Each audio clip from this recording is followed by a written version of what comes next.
Good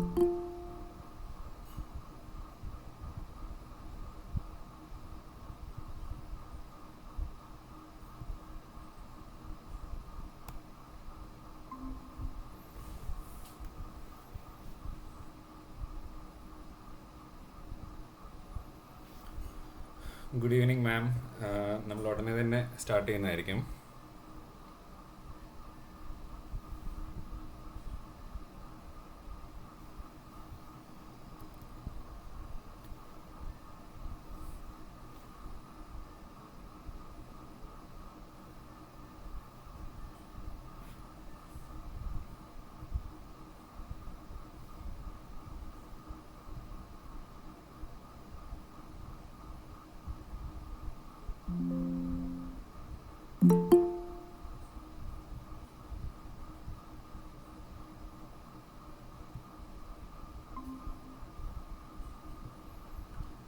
hi, good evening Jinesh.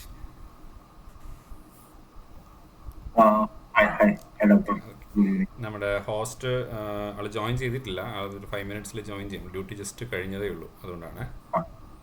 ശരി. Okay, നമ്മൾ video live സ്ട്രീമാണ്. കാരണം ലിമിറ്റഡ് ആയിട്ടുള്ള ആളുകളെ മാത്രമേ വെബിനാറിൽ ഒരു ഡിസ്കഷൻ എന്നുള്ള രീതിയിൽ വെക്കുന്നുള്ളൂ. ബാക്കി യൂട്യൂബിലായിരിക്കും നമ്മൾ അപ്ലോഡ് ചെയ്യുക, ജനറൽ പബ്ലിക്കിന് കാണാൻ എന്നുള്ള രീതിയിൽ. Okay, hello. Hello, hi doctor Hari. Hi. ഞാൻ ഓഡിയോ അല്ലേ? അതെ അതെ, ഓഡിയോ പ്രോപ്പറാണ്. നമ്മളൊരു കുറച്ച് പേരുടെ ഒന്ന് ജോയിൻ ചെയ്തതിന് ശേഷം, കാരണം ഈ അഡ്മിറ്റ് ചെയ്തിട്ട് ലൈവ് സ്ട്രീം ഓൺ ആക്കാം. ഇപ്പോൾ ലൈവ് സ്ട്രീം ഓൺ അല്ല, ജോയിൻ ചെയ്തിട്ടുണ്ട്. ഒരു ഷെഡ്യൂൾഡ് ആണ്. 8:30 അത് ഓൺ ചെയ്യാമെന്ന് നോക്കുന്നു. ഓക്കെ. ഡ്യൂട്ടി കഴിഞ്ഞോ അതോ അപ്പോഴോ? ഡ്യൂട്ടി കഴിഞ്ഞു. ശരി ശരി ശരി. ഒരു 8 മണിയായി കഴിഞ്ഞപ്പോൾ. Okay okay. അപ്പോൾ നമുക്ക് എനിവേ ഇപ്പം 3 പേരാണ് ജോയിൻ ചെയ്തേക്കുന്നത്. Welcome all of you. Welcome doctor Hari. ഞാനൊരു പ്രിവെൻറ്റീവ് ഫിസിഷ്യനാണ്, MD കമ്മ്യൂണിറ്റി മെഡിസിൻ ഡോക്ടറാണ്. അപ്പോൾ നമുക്ക് ഏറ്റവും കൂടുതൽ ഇമ്പോർട്ടൻ്റ് ആയിട്ടുള്ളൊരു കാര്യമാണ് പബ്ലിക്കിനെ ഹെൽത്ത് എഡ്യൂക്കേറ്റ് ചെയ്യുക, അവരെ കൃത്യമായിട്ടുള്ള അറിവുകൾ പറഞ്ഞു കൊടുക്കുക. അപ്പോൾ ഒരു ഡോക്ടർ എന്നുള്ള നിലയിൽ നമുക്ക് ഒരുപാട് കാര്യങ്ങൾ അറിയായിരിക്കും, പക്ഷേ ഇതെല്ലാം നമ്മൾ പേഷ്യൻ്റെ അടുത്ത് പറയേണ്ട കാര്യമില്ല, അവരറിയേണ്ട കാര്യങ്ങളുണ്ട്. അതുപോലെ തന്നെ പബ്ലിക് ഹെൽത്ത് പ്രോബ്ലംസ് ഉണ്ട്. പൊതുജന ആരോഗ്യത്തിൽ ഏറ്റവും റെയറസ്റ്റ് ഓഫ് ദ റെയർ ഡിസീസിനെ കുറിച്ച് തല പുകഞ്ഞ് ആലോചിക്കുകയോ അതിനുവേണ്ടി ഒരുപാട് ഗവൺമെൻറ് ഫണ്ട് ചിലവാക്കുകയോ റിസോഴ്സ് ചിലവാക്കുകയോ അല്ല വേണ്ടത്. പബ്ലിക് ഹെൽത്തിന് ഏറ്റവും ഇമ്പോർട്ടൻ്റ് ആയിട്ടുള്ള കാര്യങ്ങൾക്ക് നമ്മൾ ഫോക്കസ് കൊടുക്കുക എന്നുള്ളതാണ്. അപ്പോൾ അതിൽ ഹെൽത്ത് എഡ്യൂക്കേഷൻ വളരെ ഇമ്പോർട്ടൻ്റ് ആണ്. നമ്മളൊരു ഡോക്ടറിൻ്റെ ഒപ്പിയിൽ പോയി 2 മിനിറ്റിൽ കണ്ട് അവരൊരു മരുന്ന് തരുന്നു, അത് വാങ്ങിക്കുക എന്നുള്ളതിനപ്പുറം രോഗങ്ങളെ പ്രിവെൻറ്റ് ചെയ്യുക, അതിനുവേണ്ടി എന്ത് ചെയ്യാൻ പറ്റും എന്നുള്ളതാണ് നമ്മൾ കൂടുതൽ ഫോക്കസ് ചെയ്യുന്നത്. അപ്പോൾ അതിൻ്റെ പാർട്ടായിട്ടുള്ള ഒരു പ്രിവെൻറ്റീവ് ടോക്സ് എന്നുള്ളൊരു സീരീസ് നമ്മൾ സ്റ്റാർട്ട് ചെയ്തു. അതിൽ നമ്മൾ ഇന്ന് സംസാരിക്കാനായിട്ട് ഉദ്ദേശിക്കുന്നത് പ്രിവെൻറ്റീവ് ഓങ്കോളജി എന്നുള്ളൊരു ടോപ്പിക്കിനെ കുറിച്ചാണ്. കാരണം നമുക്കറിയാം, ഇന്ന് നമ്മുടെ നാട്ടിൽ ഒരു ബിലോ പോവർട്ടി ലൈനിന് മുകളിലുള്ള ഒരു വ്യക്തി അല്ലെങ്കിൽ ഒരു കുടുംബം ആ പോവർട്ടി ലൈനിൽ താഴേക്ക് പോകാനായിട്ട് ക്യാൻസർ പോലെയുള്ള ഒരു രോഗവും അതിൻ്റെ ചികിത്സയുമാണ് ഏറ്റവും വലിയൊരു കാരണമാവുന്നത്. കാരണം കുടുംബം വിറ്റിട്ട് പോലും ട്രീറ്റ്മെൻറ്റ് എടുക്കേണ്ട അവസ്ഥ പല ആളുകൾക്കും വരുന്നുണ്ട്. അപ്പോൾ നമ്മൾ ഏറ്റവും കൂടുതൽ ശ്രദ്ധിക്കേണ്ടത്, മനസ്സിലാക്കേണ്ട കാര്യം, ഒരു കാര്യത്തിന് പ്രിവെൻറ്റ് ചെയ്യാൻ പറ്റുമെങ്കിൽ, പ്രതിരോധിക്കാനായിട്ട് പറ്റുമെങ്കിൽ അതിനാണ് കൂടുതൽ ഫോക്കസ് കൊടുത്ത് മുന്നോട്ട് പോകേണ്ടത്. സോ ക്യാൻസർ സംബന്ധമായിട്ടുള്ള പ്രിവെൻഷൻ എങ്ങനെയൊക്കെയാണ്, ഏതൊക്കെ ടെസ്റ്റുകൾ ചെയ്യാൻ പറ്റും, എങ്ങനെയൊക്കെയാണ് അതിനെ സ്ക്രീൻ ചെയ്യുക, നേരത്തെ കണ്ടുപിടിച്ച് കഴിഞ്ഞാൽ ഏതൊക്കെ രീതിയിൽ നമുക്കതിനെ ഒന്ന് ഏറ്റവും ചെറിയ അവസ്ഥയിൽ തന്നെ കണ്ടുപിടിച്ച് അതിനെ ട്രീറ്റ് ചെയ്ത് മാറ്റാൻ പറ്റും, നമ്മുടെ ഭാവി തലമുറയിലേക്കുള്ള ഒരു റിസ്കിനെ എങ്ങനെ ഐഡൻറ്റിഫൈ ചെയ്യാൻ പറ്റും, അങ്ങനെ ഒരുപാട് സംശയങ്ങളും. പിന്നെ പല ആൾക്കാരും പാക്കേജ് എന്ന് പറഞ്ഞിട്ട് ക്യാൻസർ കണ്ടുപിടിക്കാനായിട്ടുള്ള ഒരു ഫുൾ ബോഡി പാക്കേജ്, അങ്ങനെ അതിൻ്റെ പുറകെ പോകുന്നത്. അപ്പോൾ അതിനെക്കുറിച്ചൊക്കെയുള്ള സംശയങ്ങളൊക്കെ ഒന്ന് ക്ലാരിഫൈ ചെയ്ത് ഏറ്റവും നല്ലൊരു ഇൻഫർമേഷൻ, നമുക്ക് ഒരുപാട് ക്വസ്റ്റ്യൻസ് കിട്ടിയിട്ടുണ്ട്. ആ ക്വസ്റ്റ്യൻസ് ആയിരിക്കും നമ്മളിന്ന് ഡോക്ടർ ഹരിയുമായിട്ട് ഡിസ്കസ് ചെയ്യുന്നത്.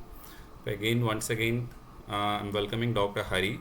Doctor Hari again a community medicine ഡോക്ടറാണ്. അതിനുശേഷം he has done his preventive oncology from Tata hospital Mumbai. Currently he is working in Tata hospital Mumbai. Preventive ഓങ്കോളജിയിലാണ് ഡോക്ടർ ഹരി സ്പെഷ്യലൈസ് ചെയ്തിരിക്കുന്നത്.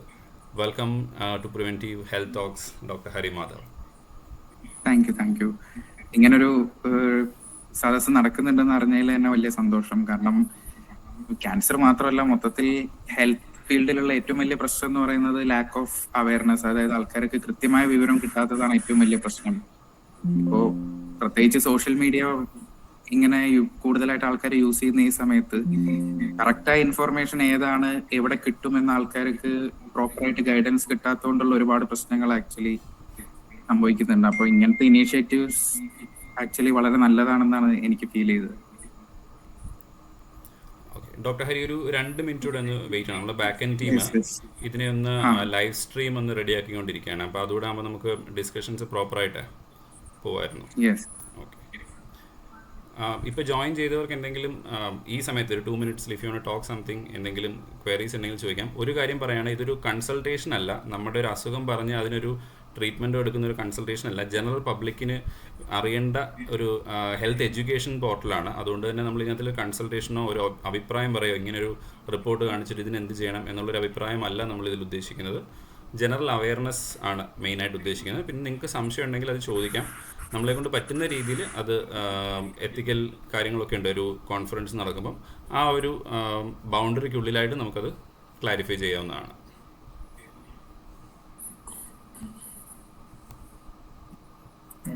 ഹായ് ഡോക്ടർ, ഇത് അസുഖത്തെക്കാട്ടിലും നമ്മള് ഇതൊന്ന് വന്നു കഴിഞ്ഞാൽ ഫിനാൻഷ്യലി എങ്ങനെ ഒരു സപ്പോർട്ട് കിട്ടും?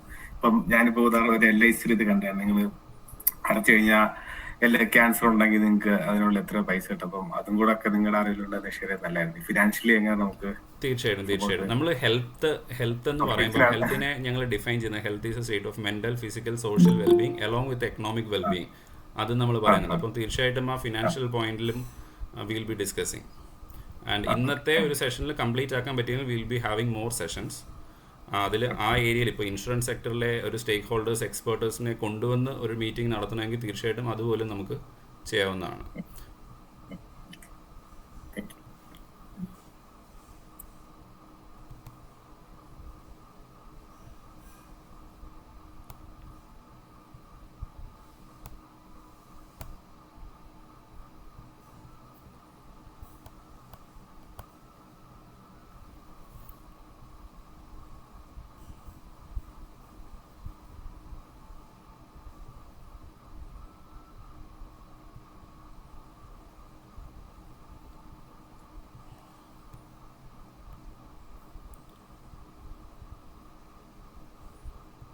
Okay, I think live streaming is okay right now. ഒരു മിനിറ്റ് കൂടി ഒന്ന് തരണേ, ഞാനൊന്ന് വെരിഫൈ ചെയ്തിട്ട്.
ഓക്കെ ഡോക്ടർ ഹരി, നമുക്ക് സ്റ്റാർട്ട് ചെയ്യാം. അവിടെ ബാക്ക് എൻഡിൽ അവർ എന്തോ എറർ ഉണ്ട്, അത് കറക്റ്റ് ചെയ്തുകൊണ്ടിരിക്കുകയാണ്. I think we can start. So ആദ്യം തന്നെ ക്യാൻസർ എന്ന് കേൾക്കുമ്പോൾ തന്നെ ആളുകൾക്ക് ഭയങ്കര പേടിയുള്ളൊരു കാര്യമാണ്. എന്താണ് എന്നുള്ള ഒരു കൺഫ്യൂഷൻ ഉണ്ട്. സോ ഐ തിങ്ക് നമുക്ക് ആ ഒരു ഇൻട്രൊഡക്ഷൻ കൊടുത്തുകൊണ്ട് സ്റ്റാർട്ട് ചെയ്യാം. What is cancer? എന്താണ് ആ ഒരു ക്യാൻസർ എന്നുള്ള ഒരു വേർഡിൻ്റെ ഒരു മീനിങ്, അല്ലെങ്കിൽ ഒരു പൊതുജനങ്ങളെ സംബന്ധിച്ച് നോക്കുമ്പം അവർക്ക് മനസ്സിലാവുന്ന രീതിയിൽ can you explain what it is? So basically പറഞ്ഞ പോലെ തന്നെ ക്യാൻസർ എന്ന് കേൾക്കുമ്പോൾ എല്ലാവർക്കും ബേസിക്കലി ഉള്ളതൊരു പേടിയാണ്. പക്ഷേ നമ്മൾ മനസ്സിലാക്കേണ്ടത് ക്യാൻസർ വളരെ സിമ്പിളായിട്ട് പറയുകയാണെങ്കിൽ നമ്മൾ ക്ലാസ് 8-9 ടെക്സ്റ്റ് ബുക്കുകളിലൊക്കെ പഠിച്ചിട്ടുണ്ട് സെൽസ് അല്ലെങ്കിൽ കോശങ്ങൾ എന്നുള്ള ഒരു കൺസെപ്റ്റ്. ലൈഫിന്റെ ബേസിക് യൂണിറ്റ് ആണ്. ലൈഫ് സ്റ്റാർട്ട് ചെയ്യുന്നത് സെൽസിൽ നിന്നാണ്. പിന്നീട് ജീവൻ ഫോം ചെയ്യുന്നത് തൊട്ടിട്ട് ഒരാളുടെ മരണം വരെ സെൽസ് കണ്ടിന്യൂസ് ആയിട്ട് മൾട്ടിപ്ലൈ ചെയ്തുകൊണ്ടിരിക്കുകയാണ് ശരീരത്തിൽ. അപ്പോൾ ക്യാൻസർ എന്ന് പറയുന്നത് ഈ മൾട്ടിപ്ലിക്കേഷനിൽ സംഭവിക്കുന്ന ഒരു അപാകതയാണ്. അതായത് ഇപ്പോൾ വളരെ സിമ്പിൾ ആയിട്ട് പറഞ്ഞാൽ, ഇപ്പോൾ ശരീരത്തിനൊരു 100 സെല്ലിന്റെ ആവശ്യം ഉണ്ടെങ്കിൽ നോർമൽ ഒരാളുടെ ശരീരത്തിൽ ഈ 100 സെൽ ഡിവൈഡ് ചെയ്ത് എത്ര ഫോം ആവുന്നു, അപ്പോൾ ആ സെൽ ഡിവിഷൻ നിൽക്കും. എന്നാൽ ആ സെല്ലിന് ഡിസ്ട്രക്ഷൻ വരും.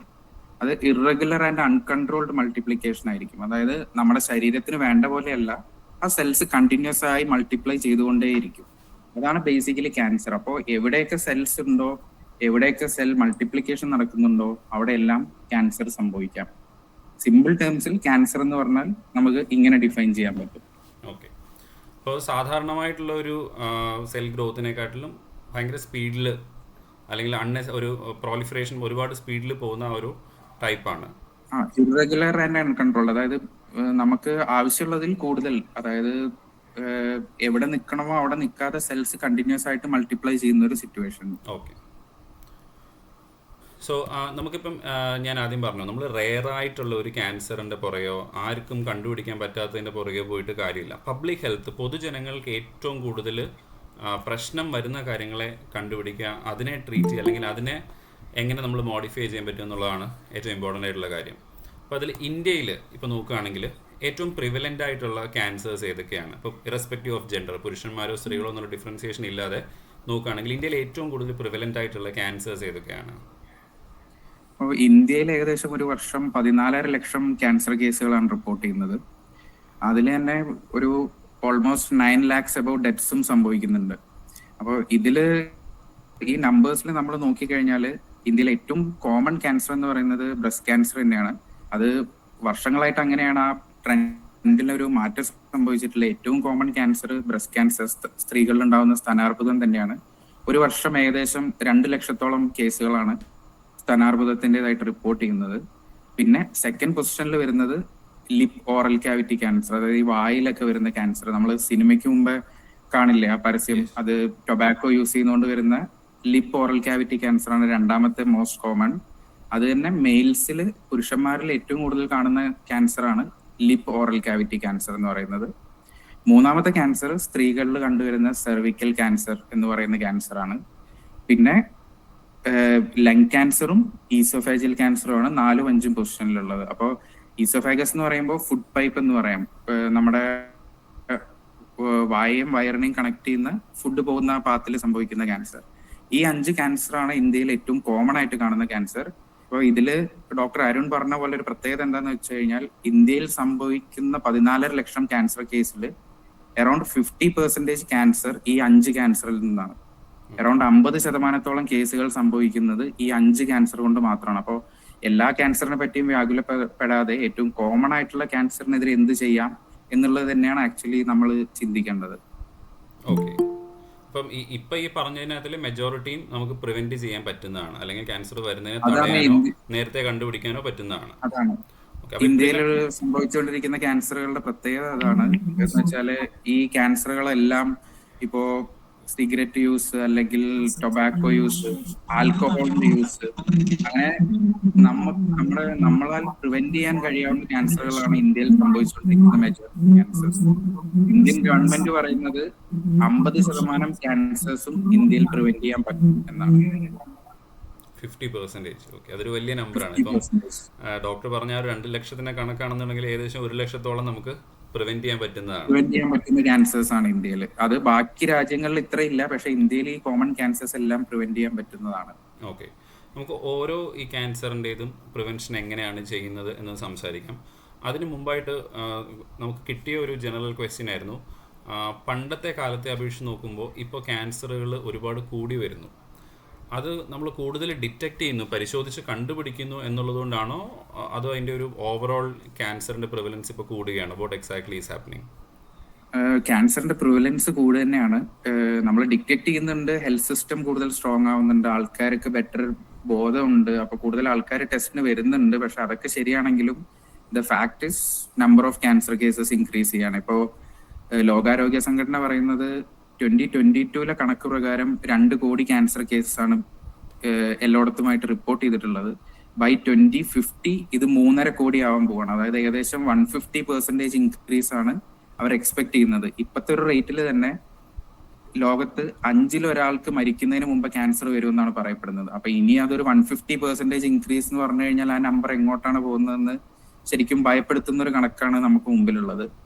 എന്തുകൊണ്ട് ഇങ്ങനെ സംഭവിക്കുന്നു എന്ന് വെച്ച് കഴിഞ്ഞാൽ പല കാരണങ്ങൾ പറയുന്നുണ്ട്. ഇപ്പോൾ പൊല്യൂഷൻ കൂടുന്നുണ്ട്, അങ്ങനെ പലതും പറയുന്നുണ്ടെങ്കിലും ബേസിക് ആയിട്ട് ലൈഫ് സ്റ്റൈൽ തന്നെയാണ്. കാരണം നമ്മൾ മനുഷ്യന്മാരുടെ ചരിത്രം പരിശോധിച്ചാൽ തന്നെ നമ്മുടെ ലൈഫ് സ്റ്റൈലുമായിട്ട് ബന്ധപ്പെട്ടാണ് എപ്പോഴും അസുഖങ്ങൾ. പണ്ട് കാലത്ത് ഇൻഡസ്ട്രിയൽ റവല്യൂഷൻ അത് സ്റ്റാർട്ട് ചെയ്ത സമയത്ത് ആൾക്കാർ തിങ്ങിപ്പാർത്തിരുന്നു, നല്ല വെള്ളം കിട്ടുന്നില്ലായിരുന്നു. ആ സമയത്ത് കോളറ, ടൈഫോയിഡ് കാരണമാണ് ഏറ്റവും കൂടുതൽ ആൾക്കാർ മരണപ്പെട്ടിരുന്നത്.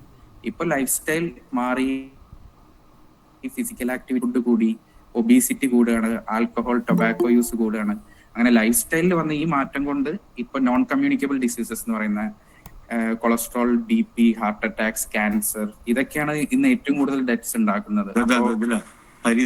കൊണ്ടാണ് ഇത് സംഭവിക്കുന്നത് എന്ന് ചോദിച്ചു കഴിഞ്ഞാൽ അതിന് ഒരേ ഒരു മെയിൻ റീസണേ പറയാനുള്ളൂ. തീർച്ചയായിട്ടും ലൈഫ് സ്റ്റൈലിൽ വന്ന മാറ്റങ്ങൾ തന്നെയാണ്. ഓക്കെ. സോ ഒരു ക്വസ്റ്റ്യൻ ഉണ്ട്. ഏതെങ്കിലും ഒരു പ്രത്യേക സാധനം, അതൊരു പ്രത്യേക ഭക്ഷണമാകാം, അല്ലെങ്കിൽ ഒരു പ്രത്യേക ഒരു കെമിക്കലോ എന്തെങ്കിലും, ആ ഒരു പെർട്ടിക്കുലർ സാധനത്തിന് ക്യാൻസർ ഉണ്ടാക്കുക എന്നുള്ളതാണോ, അതോ ഒരു ഗ്രൂപ്പ് ഓഫ് കോസസ് ആണോ ഈ ക്യാൻസറിന് കാരണമാവുന്നത്? അതായത് ക്യാൻസർ ഉണ്ടാവാനുള്ള കാരണം ഒരു ഗ്രൂപ്പ് ഓഫ് കോസസ്, നമ്മൾ വെബ് ഓഫ് കോസേഷൻ എന്ന് പറയും. കാരണം ഇപ്പോ നമ്മള് നോൺ കമ്മ്യൂണിക്കബിൾ ഡിസീസ് എന്ന് പറയുന്ന ഗ്രൂപ്പിന്റെ പ്രത്യേകത അതാണ്. ഇപ്പൊ TB അല്ലെങ്കിൽ കോവിഡ്, ഇങ്ങനത്തെ അസുഖങ്ങൾ, ഇപ്പൊ കോവിഡ് ഉണ്ടാവുന്നത് കോവിഡ് വൈറസ് വരുന്നതുകൊണ്ടാണ്. പക്ഷെ ഈ ക്യാൻസർ പോലുള്ള അസുഖങ്ങൾ ഉണ്ടാവാൻ മൾട്ടിപ്പിൾ റീസൺസ് ഉണ്ട്. ഈ റീസൺസ് എല്ലാം ഒന്നിച്ച് വന്ന് അത് എല്ലാവരിലും ക്യാൻസർ ആയിക്കൊള്ളുന്നില്ല. അതിന്റെ എല്ലാം ഒരു ഇന്റർപ്ലേ, ഇതെല്ലാം കൂടെ ഒന്ന് ചേരുമ്പോഴാണ് ചിലരിൽ ക്യാൻസർ ഡെവലപ്പ് ആവുന്നത്. ഇപ്പോ ചിലര് നമ്മൾക്ക് കാണാം, ചിലർ സിഗരറ്റ് വലിക്കാറുണ്ട്, അവർക്ക് ക്യാൻസർ വരില്ല. എന്നാൽ ചിലര് സിഗരറ്റ് വലിക്കാത്തവർക്ക് ക്യാൻസർ വരും. കാരണം മൾട്ടിപ്പിൾ ഫാക്ടേഴ്സ് ആണ്. അത് ഒരു കാരണം കൊണ്ടാണ് ആളുകൾ ചോദിക്കുന്ന ഒരു റീസൺ. കാരണം പല എക്സാമ്പിൾസ് അവർ കോട്ട് ചെയ്യും. നമ്മുടെ അടുത്തുള്ള ഒരാൾ ഫീമെയിൽ ആണ്, സിഗരറ്റ് യൂസ് ചെയ്യുന്നില്ല, അല്ലെങ്കിൽ മറ്റുള്ള ഹാബിറ്റ്സ് ഒന്നുമില്ല, അവർക്ക് ക്യാൻസർ വന്നു. എന്നാൽ അതേ സ്ഥലത്തുള്ള അവരുടെ ഹസ്ബൻഡ് ആയിക്കോട്ടെ, മറ്റൊരാൾക്ക് സിഗരറ്റും മദ്യപാനം ഒക്കെ ഉള്ള ആൾ അവർക്ക് വരുന്നില്ല. അപ്പം ഇങ്ങനെയുള്ള എക്സാമ്പിൾസ് പബ്ലിക് നമ്മളോട് ചോദിക്കുമ്പം നമുക്ക് എങ്ങനെയാണ് അത് എക്സ്പ്ലെയിൻ ചെയ്ത് കൊടുക്കാൻ പറ്റുക? അതായത് ഇപ്പൊ ഇത് നമ്മൾ OPD-യിൽ ഡെയിലി ഒരാളെങ്കിലും ചോദിക്കുന്ന ഒരു കാര്യമാണിത്, അതെങ്ങനെയാണ്. അപ്പോ ഞാൻ ബേസിക്കലി ഇത് വളരെ സിമ്പിൾ ആയിട്ട് ഞാൻ പറയാൻ ഉദ്ദേശിക്കുന്നത് എങ്ങനെയാ വെച്ചെങ്കിൽ, നമ്മളെല്ലാവരും റോഡിൽ യാത്ര ചെയ്യുന്നവരാണ്. അപ്പോൾ റോഡിൽ യാത്ര ചെയ്യുമ്പോൾ തീർച്ചയായിട്ടും അപകടം പറ്റാനുള്ള സാധ്യത ഉണ്ട്. അപ്പൊ അപകടങ്ങൾ എങ്ങനെ സംഭവിക്കാം? നമ്മൾ സൂക്ഷിച്ച് വണ്ടി ഓടിച്ചില്ലെങ്കിൽ അപകടം പറ്റാം. ഓപ്പോസിറ്റ് വരുന്നവർ അല്ലെങ്കിൽ ബാക്കി വണ്ടി ഓടിക്കുന്നവർ സൂക്ഷിച്ചില്ലെങ്കിൽ അപകടങ്ങൾ സംഭവിക്കാം. റോഡിന്റെ കണ്ടീഷൻ മോശമായാൽ അപകടങ്ങൾ സംഭവിക്കാം. എന്തിനൊരു പട്ടി കുറുകെ ചാടിയ വരെ അപകടം സംഭവിക്കാം. അപ്പൊ നമ്മള് നല്ല സേഫ്റ്റി ഉള്ള കാറിൽ സീറ്റ് ബെൽറ്റ് ഇട്ട് യാത്ര ചെയ്യുകയാണെന്ന് പറയുമ്പോൾ അതിന്റെ അർത്ഥം നമുക്ക് അപകടം സംഭവിക്കില്ല എന്നല്ല. മറ്റു കാരണങ്ങൾ ഇമ്പാക്ട് നമുക്ക് കുറയ്ക്കാനായിട്ട് പറ്റും. അതാണ് നമ്മള് നല്ല ലൈഫ് സ്റ്റൈൽ ഫോളോ ചെയ്യാൻ നമ്മൾ പ്രിവെന്റീവ് സ്റ്റെപ്സ് എടുക്കുമ്പോൾ, ഇപ്പോൾ ഹെൽമെറ്റ് വെക്കുന്ന പോലെ അല്ലെങ്കിൽ സീറ്റ് ബെൽറ്റ് ഇടുന്ന പോലെയാണ്, അതിന്റെ ഇമ്പാക്ട് നമുക്ക് കുറയ്ക്കാൻ പറ്റും. പക്ഷെ ഒരിക്കലും നമുക്കത് വരില്ല എന്ന് തറപ്പിച്ച് പറയാൻ സാധിക്കില്ല. കാരണം വേറെ അപ്രതീക്ഷിതമായ കാരണങ്ങൾ കൊണ്ട് ഈ അസുഖങ്ങൾ വരാം. ഓക്കെ. അപ്പം സിഗരറ്റ് വലിക്കുന്ന ഒരാളും വലിക്കാത്ത ഒരാളും തമ്മിൽ കമ്പയർ ചെയ്യുമ്പം രണ്ടുപേർക്കും ഒരു ലങ് ക്യാൻസറോ മറ്റെന്തെങ്കിലും വരാനുള്ള സാധ്യതയുണ്ട്. പക്ഷെ എന്നാൽ സിഗരറ്റ് വലിക്കുന്ന ഒരാളെ സംബന്ധിച്ചിട്ട് മറ്റ് ഉള്ള ആളിനെക്കാട്ടിലും എത്ര ശതമാനം വരെ കൂടുതലായിരിക്കും, അല്ലേ? അത് വളരെ കൂടുതലായിരിക്കും എന്നുള്ളത് മാത്രമല്ല, നമ്മളെല്ലാവരും ബേസിക്കലി മനസ്സിലാക്കേണ്ട കാര്യം, സിഗരറ്റ് എന്ന് പറയുമ്പോൾ അതുകൊണ്ടുണ്ടാകുന്ന ലങ് ക്യാൻസർ മാത്രമല്ല, ഓൾമോസ്റ്റ് 23 ടൈപ്പ് ക്യാൻസേഴ്സ് ഉണ്ട്. അപ്പോ എല്ലാവർക്കും ലങ് ക്യാൻസർ അല്ലെങ്കിൽ ലിപ്പ് ഓറൽ ക്യാവിറ്റിയിൽ വരുന്ന ക്യാൻസേഴ്സ് എന്നുള്ള ഒരു തെറ്റിദ്ധാരണയുണ്ട്. പക്ഷെ നമ്മുടെ ശരീരത്തിൽ 23-ലധികം ക്യാൻസേഴ്സ് ഉണ്ടാക്കാൻ പോസിബിൾ ആയിട്ടുള്ള ഒരു കാർസിനോജനാണ് ഈ ടൊബാക്കോയുടെ അകത്തുള്ളത്. അവിടെ ഒരു ചെറിയൊരു ആഡ് ഓൺ കൂടെ, സിഗരറ്റ് വലിക്കുക എന്ന് പറയുമ്പം വളരെ സ്പെസിഫിക് ആയിട്ടാണ് ഞാൻ ചോദിക്കുന്നത്.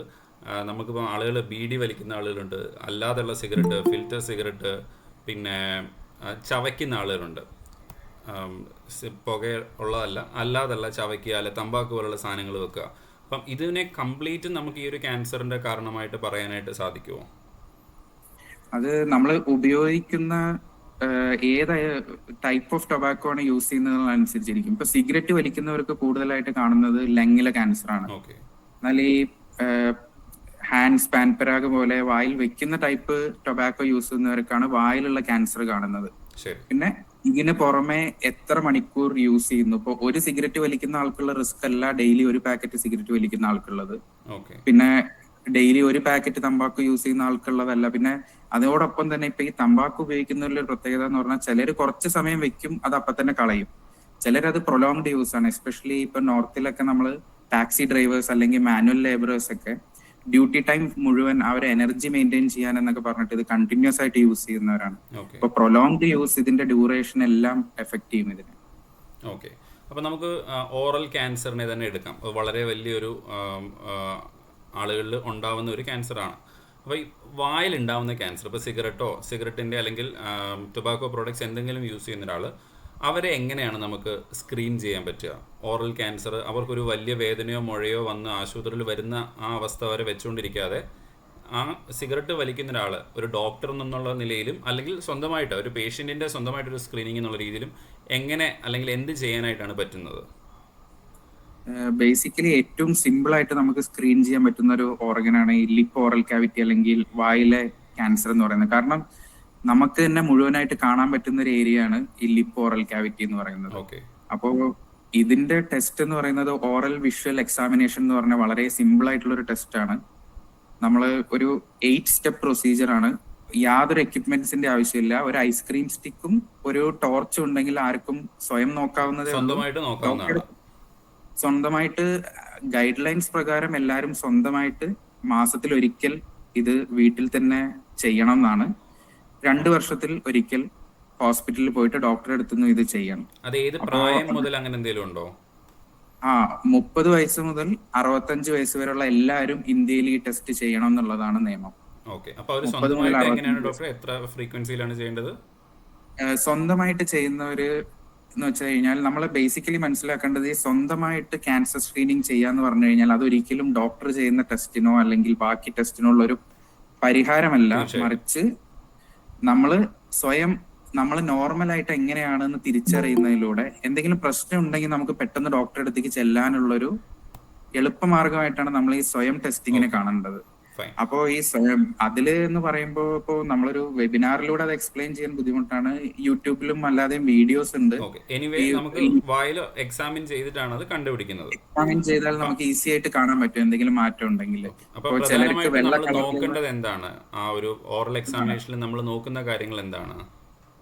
അതായത് വായിൽ എവിടെയെങ്കിലും വെള്ള കളറിലുള്ള ഒരു പാട വരുന്നുണ്ടോ, അതായത് ലൂക്കോപ്ലേക്കിയ എന്ന് പറയുന്ന ഒരു കണ്ടീഷൻ, അത് ഒരു വെള്ള കളറിലൊരു പാട പോലെ ഉണ്ടാവും വായിൽ. നമ്മളത് ചിരണ്ട് മാറ്റിയാൻ നോക്കിയാൽ പോലും അത് പോവാതെ അവിടെ തന്നെ അള്ളിപ്പിടിച്ചിരിക്കുന്ന പോലത്തെ ഒരു വെള്ള പാട, അല്ലെങ്കിൽ ഒരു ചുവന്ന പാട് വരും ചിലർക്ക്.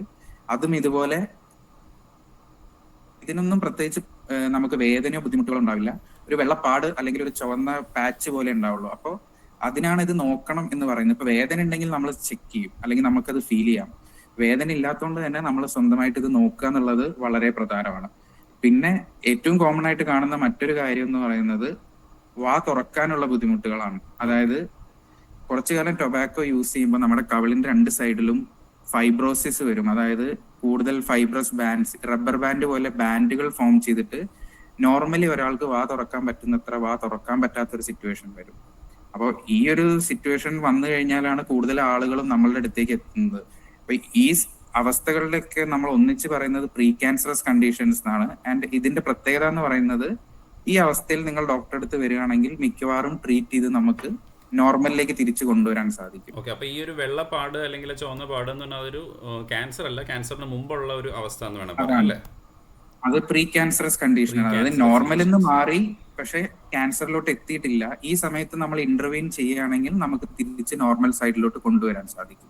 അങ്ങനത്തെ ഒരു കണ്ടീഷനാണ് pre cancerous condition. Okay, fine. അപ്പോൾ അതാണ് നമ്മുടെ ഓറൽ ക്യാൻസറിന്റെ ബേസിക് ആയിട്ടുള്ള സ്ക്രീനിങ്. ഇപ്പോൾ ഡോക്ടേഴ്സിന്റെ അടുത്ത് പോകുമ്പോൾ നിങ്ങളൊരു പനിക്ക് പോകുന്നതായിക്കോട്ടെ അല്ലെങ്കിൽ ഒരു റാൻഡം ആയിട്ടുള്ള കാര്യത്തിന് പോകുമ്പോഴും പലപ്പോഴും ഡോക്ടേഴ്സ് ഇപ്പോൾ സിഗരറ്റ് വലിക്കുന്നുണ്ടോ അങ്ങനെയുള്ള ഹിസ്റ്ററി ഒരുപക്ഷെ ചോദിക്കുമായിരിക്കും.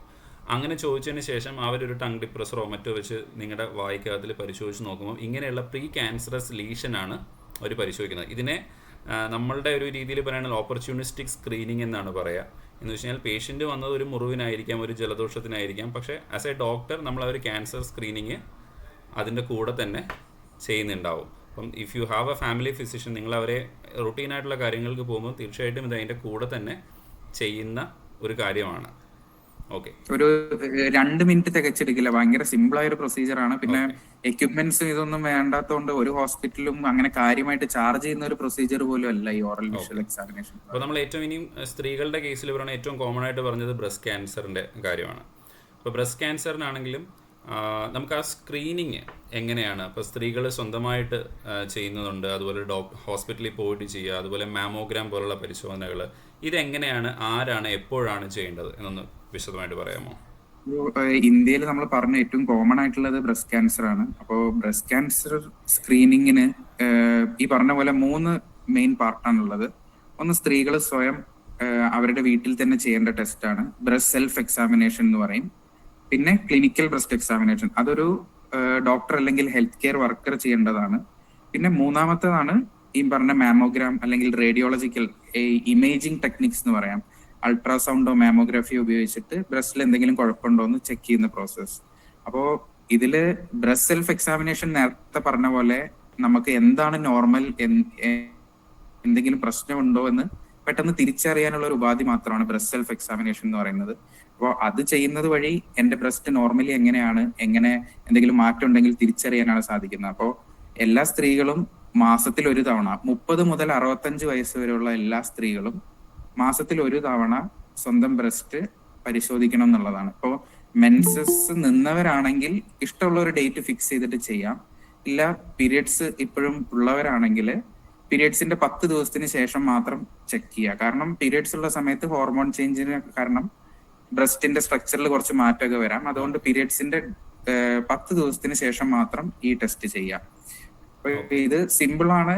നമ്മൾ വലിയൊരു കണ്ണാടിയുടെ മുമ്പിൽ ഹിപ്പ് വരെയുള്ള ഡ്രസ് എല്ലാം അഴിച്ചു മാറ്റിയിട്ട് നമ്മുടെ കൈ മുകളിലോട്ട് ഉയർത്തിയിട്ടും ഹിപ്സിൽ വെച്ചിട്ടും ഒക്കെ നോക്കുക. പല ആംഗിളിൽ വെക്കുമ്പോൾ എന്താ വെച്ചെങ്കിൽ ഇപ്പൊ പല മുഴകളും പല ആംഗിളിലാണ് നമുക്ക് നന്നായിട്ട് കാണാൻ പറ്റുക. അപ്പൊ അങ്ങനെ പല പൊസിഷനിൽ വെച്ചിട്ട് നോക്കുക. അതിനുശേഷം കിടന്നിട്ടും നിന്നിട്ടും ബ്രസ്റ്റ് എക്സാമിൻ ചെയ്യുന്ന അതിന്റെ കറക്റ്റ് പ്രൊസീജിയേഴ്സ് ഇപ്പോ ഇങ്ങനെ ഒരു ഓൺലൈൻ വെബിനാർ ആകുമ്പോൾ നമുക്കത് പറഞ്ഞ് മനസ്സിലാക്കി തരുന്നതിന് ഒരു ലിമിറ്റേഷൻ ഉണ്ട്. ഇതിന് ശേഷം ഓരോന്ന് ഇൻഡിപെൻഡന്റ് ആയിട്ട് അതിന്റെ സ്പെഷ്യലൈസ്ഡ് ഒരു ബ്രസ്റ്റ് ക്യാൻസറിന്റെ സ്ക്രീനിങ്ങിന് മാത്രമായിട്ട് ഒരു സെഷൻ വെച്ച് അവിടെ എക്സ്പ്ലെയിൻ ചെയ്ത് കൊടുക്കാവുന്നതാണെന്ന് തോന്നുന്നു. അതായിരിക്കും നല്ലത്. ഓക്കെ, അപ്പം ബേസിക്കലി പറയുകയാണെങ്കിൽ സ്ത്രീകൾ സ്വന്തമായിട്ട് സെൽഫ് ബ്രസ്റ്റ് എക്സാമിനേഷൻ ചെയ്ത് നോക്കുക. എന്താണ് അവരുടെ നോർമൽ എന്നുള്ള അവസ്ഥ മനസ്സിലാകാനായിട്ട് അത് സാധിക്കും. ഇനി രണ്ടാമത് ക്ലിനിക്കൽ ബ്രസ്റ്റ് എക്സാമിനേഷൻ. മുഴയുണ്ടോ, സ്കിന്നിൽ എന്തെങ്കിലും ചേഞ്ച് ഉണ്ടോ, നിപ്പിൾ ഏരിയോല ഭാഗത്ത് എന്തെങ്കിലും ചേഞ്ച് ഉണ്ടോ, എന്തെങ്കിലും ഡിസ്ചാർജ് ഉണ്ടോ, അല്ലെങ്കിൽ കക്ഷത്തിന്റെ ഭാഗത്ത് മുഴയുണ്ടോ, ഇത്തരം കാര്യങ്ങളാണ് മെയിൻ ആയിട്ട് നോക്കേണ്ടത് ഇതിൽ. ഓക്കെ, എന്നിട്ട് ഇത് എല്ലാ മാസം ചെയ്യണം. അതിന് പുറമെ 2 വർഷത്തിലൊരിക്കൽ ഒരു ഡോക്ടറെ അടുത്ത് ചെന്ന് ക്ലിനിക്കൽ ബ്രസ്റ്റ് എക്സാമിനേഷൻ ചെയ്യണം. അപ്പൊ നിങ്ങൾ ഇതുവരെ സെൽഫ് ബ്രസ്റ്റ് എക്സാമിനേഷനും ക്ലിനിക്കൽ ബ്രസ്റ്റ് എക്സാമിനേഷനും ചെയ്യാത്തവരാണെങ്കിൽ I would suggest first go to a doctor, do a clinical breast examination. അപ്പോൾ ക്ലിനിക്കൽ ബ്രസ്റ്റ് എക്സാമിനേഷന്റെ സമയത്ത് ആ ഡോക്ടർ തന്നെ നിങ്ങൾക്ക് പഠിപ്പിച്ചു തരും എങ്ങനെയാണ് സെൽഫ് ബ്രസ്റ്റ് എക്സാമിനേഷൻ ചെയ്യേണ്ടതെന്നുള്ളത്. അപ്പോൾ അത് സ്റ്റെപ്സ് ഒക്കെ സെയിം ആണ്. അപ്പൊ ഡോക്ടർ ക്ലിനിക്കൽ ബ്രസ്റ്റ് എക്സാമിനേഷൻ ചെയ്യുന്ന സമയത്ത് പറയും ഇങ്ങനെ നിങ്ങൾ വീട്ടിൽ ചെയ്യണം, ഓരോ മാസത്തിലും ഒരു തവണ ഇങ്ങനെ ചെയ്യണം എന്നുള്ളത് പറയും. അപ്പോൾ അത് നിങ്ങൾക്ക് ഓട്ടോമാറ്റിക്കലി ഒരു വിസിറ്റിലൂടെ മനസ്സിലാക്കാൻ സാധിക്കും. അപ്പം അങ്ങനെ എന്തെങ്കിലും ഒരു തടിപ്പോ മുഴയോ ബുദ്ധിമുട്ടോ കണ്ടു കഴിഞ്ഞാൽ അത് ഇഗ്നോർ ചെയ്യരുത്. സ്വന്തമായിട്ട് ഇതായിരിക്കാം, അല്ല മുറിഞ്ഞതായിരിക്കാം, മുഖത്ത് കുരു വന്ന പോലെ വന്നതായിരിക്കാം എന്ന് വിചാരിച്ചുകൊണ്ടിരിക്കാതെ ഡോക്ടേഴ്സിനെ കൃത്യമായിട്ട് കാണിക്കുക. കാരണം ഒരുപാട് ഫൈബ്രോഡിനോമ പോലുള്ള കാര്യങ്ങൾ അല്ലെങ്കിൽ ലൈപ്പോമ പോലുള്ള കാര്യങ്ങൾ പ്രശ്നമില്ലാത്തതാണ്. പക്ഷെ പ്രശ്നമില്ലാത്തതാണോ അല്ലയോ എന്നുള്ളത് അതിൻ്റെ ഒരു എക്സ്പേർട്സിനെ കണ്ട് തന്നെ അത് കൺഫേം ചെയ്യണം. അപ്പോൾ അതിന് നമുക്ക് ഈ പറയുന്ന പോലെ clinical and self breast examination അല്ലാതെ അൾട്രാസൗണ്ടും മാമോഗ്രാഫിയൊക്കെ ചെയ്യുന്നുണ്ട്. അപ്പം ഒരു റുട്ടീൻ സ്ക്രീനിങ്ങിൽ പറയുകയാണെങ്കിൽ ഏത് പ്രായം കഴിഞ്ഞിട്ടാണ് ഈ മാമോഗ്രാഫി ചെയ്യേണ്ടത്, അല്ലെങ്കിൽ ഏത് പ്രായത്തിലാണ് അൾട്രാസൗണ്ട് സ്കാൻ ചെയ്യേണ്ടത്? അതായത് ഇന്ത്യൻ ഗവൺമെന്റ് പറയുന്നത് നമ്മൾ ക്ലിനിക്കൽ ബ്രസ്റ്റ് എക്സാമിനേഷൻ ചെയ്താൽ മതി, അതിൽ എന്തെങ്കിലും കുഴപ്പമുണ്ടെങ്കിൽ നമുക്ക് മാമോഗ്രാഫി അൾട്രാസൗണ്ടോ ചെയ്യാമെന്നുള്ളതാണ്. പക്ഷെ വികസിത രാജ്യങ്ങളിലെല്ലാം മാമോഗ്രാഫിയാണ് മെയിൻ ആയിട്ട് അവർ സ്ക്രീനിങ്ങിന് വേണ്ടി ഉപയോഗിക്കുന്നത്. അപ്പോൾ സപ്പോസ് ഇപ്പോ ആർക്കെങ്കിലും മാമോഗ്രാഫി ചെയ്യണം, ഇപ്പൊ മാമോഗ്രാഫിക്ക് ഒരുപാട് അഡ്വാൻറ്റേജ് ഉണ്ട്. അതായത് നമ്മൾ ക്ലിനിക്കലി ചെയ്ത് കണ്ടുപിടിക്കുന്ന ഒരു ലീഷൻ അതിനേക്കാൾ 2 വർഷം മുമ്പ് വരെ മാമോഗ്രഫിയിൽ ഡിറ്റക്ട് ആവും. ഓക്കെ.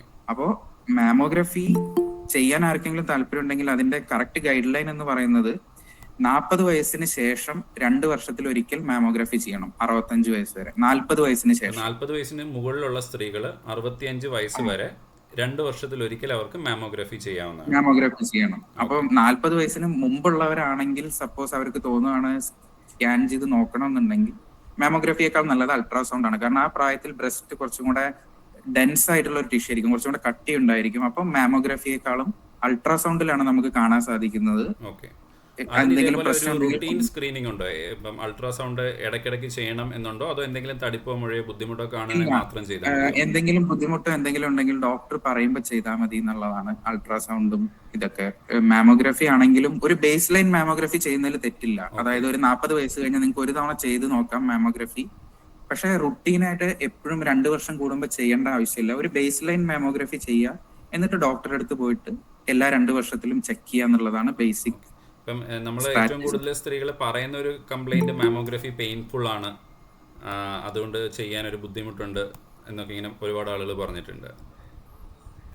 മാമോഗ്രഫി ശരിയാണ്, കുറച്ച് പെയിൻ ഉണ്ടാവും. കാരണം ബ്രസ്റ്റ് ടിഷ്യൂ കംപ്രസ് ചെയ്താൽ മാത്രമേ നമുക്ക് അകത്തുള്ള ഇത് കറക്റ്റ് ആയിട്ട് കാണാൻ പറ്റുള്ളൂ. അപ്പോൾ അതുകൊണ്ട് തന്നെയാണ് നമ്മൾ പറയുന്നത് എപ്പോഴും മാമോഗ്രഫി ചെയ്യണമെന്നില്ല. മാമോഗ്രഫിയിൽ ബുദ്ധിമുട്ടുണ്ടെങ്കിൽ നിങ്ങൾ ഒരു തവണ മാമോഗ്രഫി ചെയ്യൂ, അതിനുശേഷം ഡോക്ടർ പറയുകയാണെങ്കിൽ ചെയ്താൽ മതി. ക്ലിനിക്കൽ ബ്രസ്റ്റ് എക്സാമിനേഷനിൽ തന്നെ നമുക്ക് ഒരുവിധം കാര്യങ്ങളെല്ലാം കണ്ടുപിടിക്കാൻ സാധിക്കും. ഓക്കെ.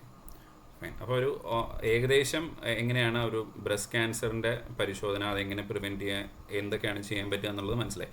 ഇതിൽ ഏറ്റവും എളുപ്പമുള്ളൊരു അല്ലെങ്കിൽ ഏറ്റവും സിമ്പിളായിട്ട് പറഞ്ഞു തരേണ്ട ഒരു കാര്യം ചെയ്തൊന്നും ഭയങ്കര കോസ്റ്റ് കൂടിയ പരിശോധനകളൊന്നുമല്ല. ഈ ബുദ്ധിമുട്ട്, ഒരു ക്യാൻസർ സംബന്ധമായിട്ടുള്ള പ്രശ്നം വന്ന് അതിൻ്റെ പ്രോബ്ലം നമ്മൾ അനുഭവിക്കുന്നതും അതുകൊണ്ടുള്ള ഫൈനാൻഷ്യൽ പ്രശ്നങ്ങളും ഒക്കെ വെച്ച് നോക്കുമ്പോൾ അതിൻ്റെ പരിശോധന അല്ലെങ്കിൽ സ്ക്രീനിങ് എന്ന് പറഞ്ഞാൽ വളരെ സിമ്പിളായിട്ട് നമുക്ക് ചെയ്യാൻ പറ്റുന്നതാണ്. ഓക്കെ. അപ്പോൾ ഇനിയും കോമൺ ആയിട്ട് ഇപ്പോൾ പുരുഷന്മാരിൽ നമ്മൾ പ്രോസ്റ്റേറ്റ് ക്യാൻസർ സംബന്ധമായിട്ട് അതൊരു പബ്ലിക് ഹെൽത്ത് പ്രോബ്ലം ആണോ, അതോ അതൊരു റെയർ എന്നുള്ളൊരു കണ്ടീഷൻ ആണോ? ആക്ച്വലി ഇന്ത്യയിൽ അതൊരു പബ്ലിക് ഹെൽത്ത് പ്രോബ്ലം ആയിട്ട് നമുക്ക് കൺസിഡർ ചെയ്യാൻ പറ്റില്ല. കാരണം മോസ്റ്റ് കോമൺ ക്യാൻസറിൽ വരുന്ന ഒരു ക്യാൻസർ അല്ല പ്രോസ്റ്റേറ്റ് ക്യാൻസർ എന്ന് പറയുന്നത്. ഇന്ത്യൻ ഗവൺമെന്റ് ഫോക്കസ് ചെയ്യുന്നത് ഓറൽ, ബ്രസ്റ്റ്, സെർവിക്സ്, ഈ 3 ക്യാൻസറിലാണ്. പക്ഷെ പ്രോസ്റ്റേറ്റ് ക്യാൻസർ തീർച്ചയായിട്ടും ഇന്ത്യയിൽ നമ്പേഴ്സ് കൂടി വരികയാണ്. ലോകത്ത് പല രാജ്യങ്ങളിലും ഏകദേശം 60ഓളം രാജ്യങ്ങളിൽ പുരുഷന്മാരിൽ ഏറ്റവും കോമൺ ആയിട്ട് കാണുന്ന ക്യാൻസറാണ് പ്രോസ്റ്റേറ്റ് ക്യാൻസർ.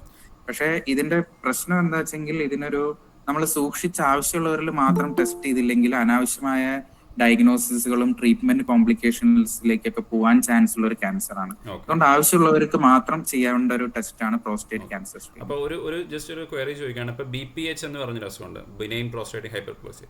അപ്പം ഒരു 40 വയസ്സിന് ശേഷമുള്ള എല്ലാ പുരുഷന്മാരിലും വരാൻ സാധ്യതയുള്ളൊരു കാര്യമാണ്. അപ്പോൾ ഈ BPH ഉണ്ട് എന്നുള്ളത്, അല്ലെങ്കിൽ യൂറിനറി എന്തെങ്കിലും ബുദ്ധിമുട്ടുണ്ട് എന്നുള്ളത് ഈ പ്രോസ്റ്റേറ്റ് ക്യാൻസറിന്റെ സാധ്യത കൂട്ടുമോ, അല്ലെങ്കിൽ എങ്ങനെയാണ് അവർ പരിശോധിക്കേണ്ടത്? എന്ത് പരിശോധനയാണ് ചെയ്യേണ്ടത്? എന്തെങ്കിലും ബ്ലഡ് ടെസ്റ്റ് ആണോ, സ്കാൻ ആണോ, അതോ എന്താണ് ചെയ്ത് നോക്കേണ്ടത്? അതായത് പ്രോസ്റ്റേറ്റ് ക്യാൻസർ പരിശോധിക്കേണ്ട ആൾക്കാർ എന്ന് പറഞ്ഞു കഴിഞ്ഞാൽ 50 വയസ്സിന് മേലെയുള്ള പുരുഷന്മാര്, അവർക്ക് എന്തെങ്കിലും ഇപ്പൊ മൂത്രം ഒഴിക്കുമ്പോൾ ബുദ്ധിമുട്ട്, മൂത്രത്തിന്റെ ഫ്ലോയിലുള്ള തടസ്സം, അങ്ങനെ എന്തെങ്കിലും സിംറ്റംസ് ഉണ്ടെങ്കിൽ, എന്തെങ്കിലും ബുദ്ധിമുട്ടുകൾ ഉണ്ടെങ്കിൽ അങ്ങനത്തെ ആൾക്കാരാണ് മെയിൻ ആയിട്ട് പ്രോസ്റ്റേറ്റ് ക്യാൻസറിന്റെ സ്ക്രീനിങ് എടുക്കേണ്ടത്. അല്ലെങ്കിൽ ഇപ്പോ സപ്പോസ് വീട്ടിൽ ആർക്കെങ്കിലും പ്രോസ്റ്റേറ്റ് ക്യാൻസറോ അങ്ങനത്തെ എന്തെങ്കിലും ക്യാൻസർ ഉണ്ടായിരുന്നെങ്കിൽ അങ്ങനത്തെ ആൾക്കാർക്കാണ് പ്രോസ്റ്റേറ്റ് ക്യാൻസർ വരാനുള്ള സാധ്യത കൂടുതൽ. അപ്പൊ എല്ലാരിലും നമ്മൾ സ്ക്രീൻ ചെയ്യാതെ ഇങ്ങനത്തെ റിസ്ക് ഉള്ള ആൾക്കാരിൽ മാത്രം സ്ക്രീൻ ചെയ്യാന്നുള്ളതാണ് പ്രധാനമായിട്ടുള്ള കാര്യം. പിന്നെ ഇതിൽ നമ്മൾ ശ്രദ്ധിക്കേണ്ടത് ഒരു സിമ്പിൾ ബ്ലഡ് ടെസ്റ്റ് ആണ് സിറം PSA എന്ന് പറയുന്നത്. അത് ഐഡന്റിഫൈ ചെയ്യുന്നതിലൂടെ ഒരു ബയോമാർക്കർ എന്ന് പറയാൻ പറ്റും. അത് ഐഡന്റിഫൈ ചെയ്യുന്നതിലൂടെ നമുക്ക് തിരിച്ചറിയാൻ പറ്റും. അതായത് BPH ആണെങ്കിൽ PSAയുടെ ലെവൽ ഒരു 4-6 ആ ലെവലിലായിരിക്കും. ക്യാൻസർ ആണെങ്കിൽ 10ന് മേലെ ആയിരിക്കും. അങ്ങനെ അത് വെച്ചിട്ട് തന്നെ നമുക്ക് ബിനൈൻ പ്രോസ്റ്റേറ്റിക് ഹൈപ്പർപ്ലേസിയ ആണോ ക്യാൻസർ ആണോ എന്ന് അറിയാൻ പറ്റും. സോ അതൊരു സിമ്പിൾ ടെസ്റ്റ് ആണ്. പക്ഷെ ഈ പറഞ്ഞ പോലെ ആവശ്യമില്ലാത്ത ട്രീറ്റ്മെന്റും കോംപ്ലിക്കേഷനിലേക്ക് പോവും എന്നുള്ളത് കൊണ്ട് എല്ലാവരിലും ചെയ്യേണ്ട കാര്യമില്ല. ഇല്ല. ഇനി നമുക്ക് മറ്റൊരു കോമൺ ആയിട്ടുള്ള പ്രിവെന്റബിൾ ആയിട്ടുള്ള ക്യാൻസർ ആണ് സ്ത്രീകളിൽ കാണുന്ന സെർവൈക്കൽ ക്യാൻസർ. ഇപ്പം സെർവൈക്കൽ ക്യാൻസറിൻ്റെ നോക്കുകയാണെങ്കിൽ നമ്മളിപ്പം ലക്ഷണങ്ങളെക്കുറിച്ചും വളരെ വിശദമായിട്ടും പറയുന്നില്ല, കാരണം അങ്ങനെ പറഞ്ഞു പോയി കഴിഞ്ഞാൽ ഓരോ ക്യാൻസറിനും നമുക്കൊരു 1 മണിക്കൂറിന് മുകളിൽ സംസാരിക്കേണ്ടി വരും. അതുകൊണ്ട് ആ രീതിയിലുള്ള കാര്യങ്ങൾ ഇപ്പോൾ പറയുന്നില്ല. പക്ഷേ എന്തെങ്കിലും സംശയം ഉണ്ടെങ്കിൽ നമുക്ക് വെബിനാറിന് ജോയിൻ ചെയ്തതിന് ശേഷം നിങ്ങൾക്ക് ഒരു ഫീഡ്ബാക്ക് ലിങ്ക് വരും, അതിൽ അയച്ചു തരിക. നിങ്ങൾക്ക് വേണ്ട ടോപ്പിക്സ് നമ്മൾ സംസാരിക്കുന്നതാണ്. ഇപ്പോൾ നമ്മൾ പ്രിവെൻഷൻ എങ്ങനെ പ്രിവെൻറ്റ് ചെയ്യാമെന്നുള്ള ഒരു ഏരിയ മാത്രമാണ് സംസാരിക്കുന്നത്. അപ്പം സെർവൈക്കൽ ക്യാൻസർ അത് എങ്ങനെയാണ് പ്രിവെൻറ്റ് ചെയ്യാൻ പറ്റുക, എന്തൊക്കെ മെഷേഴ്സാണ് നമുക്കിപ്പോൾ ഉള്ളത്. അതുപോലെ ഒരുപാട് പേര് ക്വസ്റ്റ്യനായിട്ട് നമുക്ക് അയച്ചിരുന്നു രജിസ്റ്റർ ചെയ്ത സമയത്തും അല്ലാതെ ഇൻസ്റ്റാഗ്രാമിലും ഒക്കെ. HPV വാക്സിൻ ആരെടുക്കണം, എപ്പോൾ എടുക്കണം, എത്ര ഡോസ് എടുക്കണം, ഏത് വാക്സിൻ, HPVയുടെ തന്നെ പല വാക്സിനെ കുറിച്ച് കേട്ടു. അപ്പം എന്താണ് HPV എന്നും സെർവൈക്കൽ ക്യാൻസറിനേക്ക് ഒരു ഔട്ട്ലൈൻ പറഞ്ഞിട്ട് നമുക്ക് എങ്ങനെയാണ് പ്രിവെൻഷൻ എന്നുള്ളത് സംസാരിക്കാം. സോ ഇന്ത്യയിൽ സ്ത്രീകളിൽ കാണുന്ന രണ്ടാമത്തെ most common, totally third most common എന്ന് പറയുന്ന ക്യാൻസറാണ് സെർവിക്കൽ ക്യാൻസർ. അപ്പോൾ ഇത് ഗർഭാശയത്തിന് താഴെയുള്ള വളരെ ചെറിയൊരു ഓർഗനാണ്. 2 to 4 സെന്റിമീറ്റർ നീളവും കുറച്ച് വീതിയുള്ള ഒരു ചെറിയ ഓർഗനാണ്. പക്ഷെ ഇവിടെ ക്യാൻസർ വളരെ കോമൺ ആണ്. ഇപ്പൊ ലോകത്ത് സംഭവിക്കുന്ന സെർവിക്കൽ ക്യാൻസറിൽ 1/3 ഇന്ത്യയിലാണ്. ഇപ്പൊ 3 സെർവിക്കൽ ക്യാൻസർ കേസസ് എടുത്തു കഴിഞ്ഞാൽ അതിലൊരു സ്ത്രീ ഇന്ത്യൻ ആയിരിക്കും എന്നാണ് പറയുന്നത്. അത്രയും കോമൺ ആണ് ഇന്ത്യയിൽ ഈ ക്യാൻസർ. അപ്പോൾ ഇതിന് മെയിൻ ആയിട്ടുള്ള റീസൺ എന്ന് പറയുന്നത് human papilloma virus infection, HPV infection ആണ്.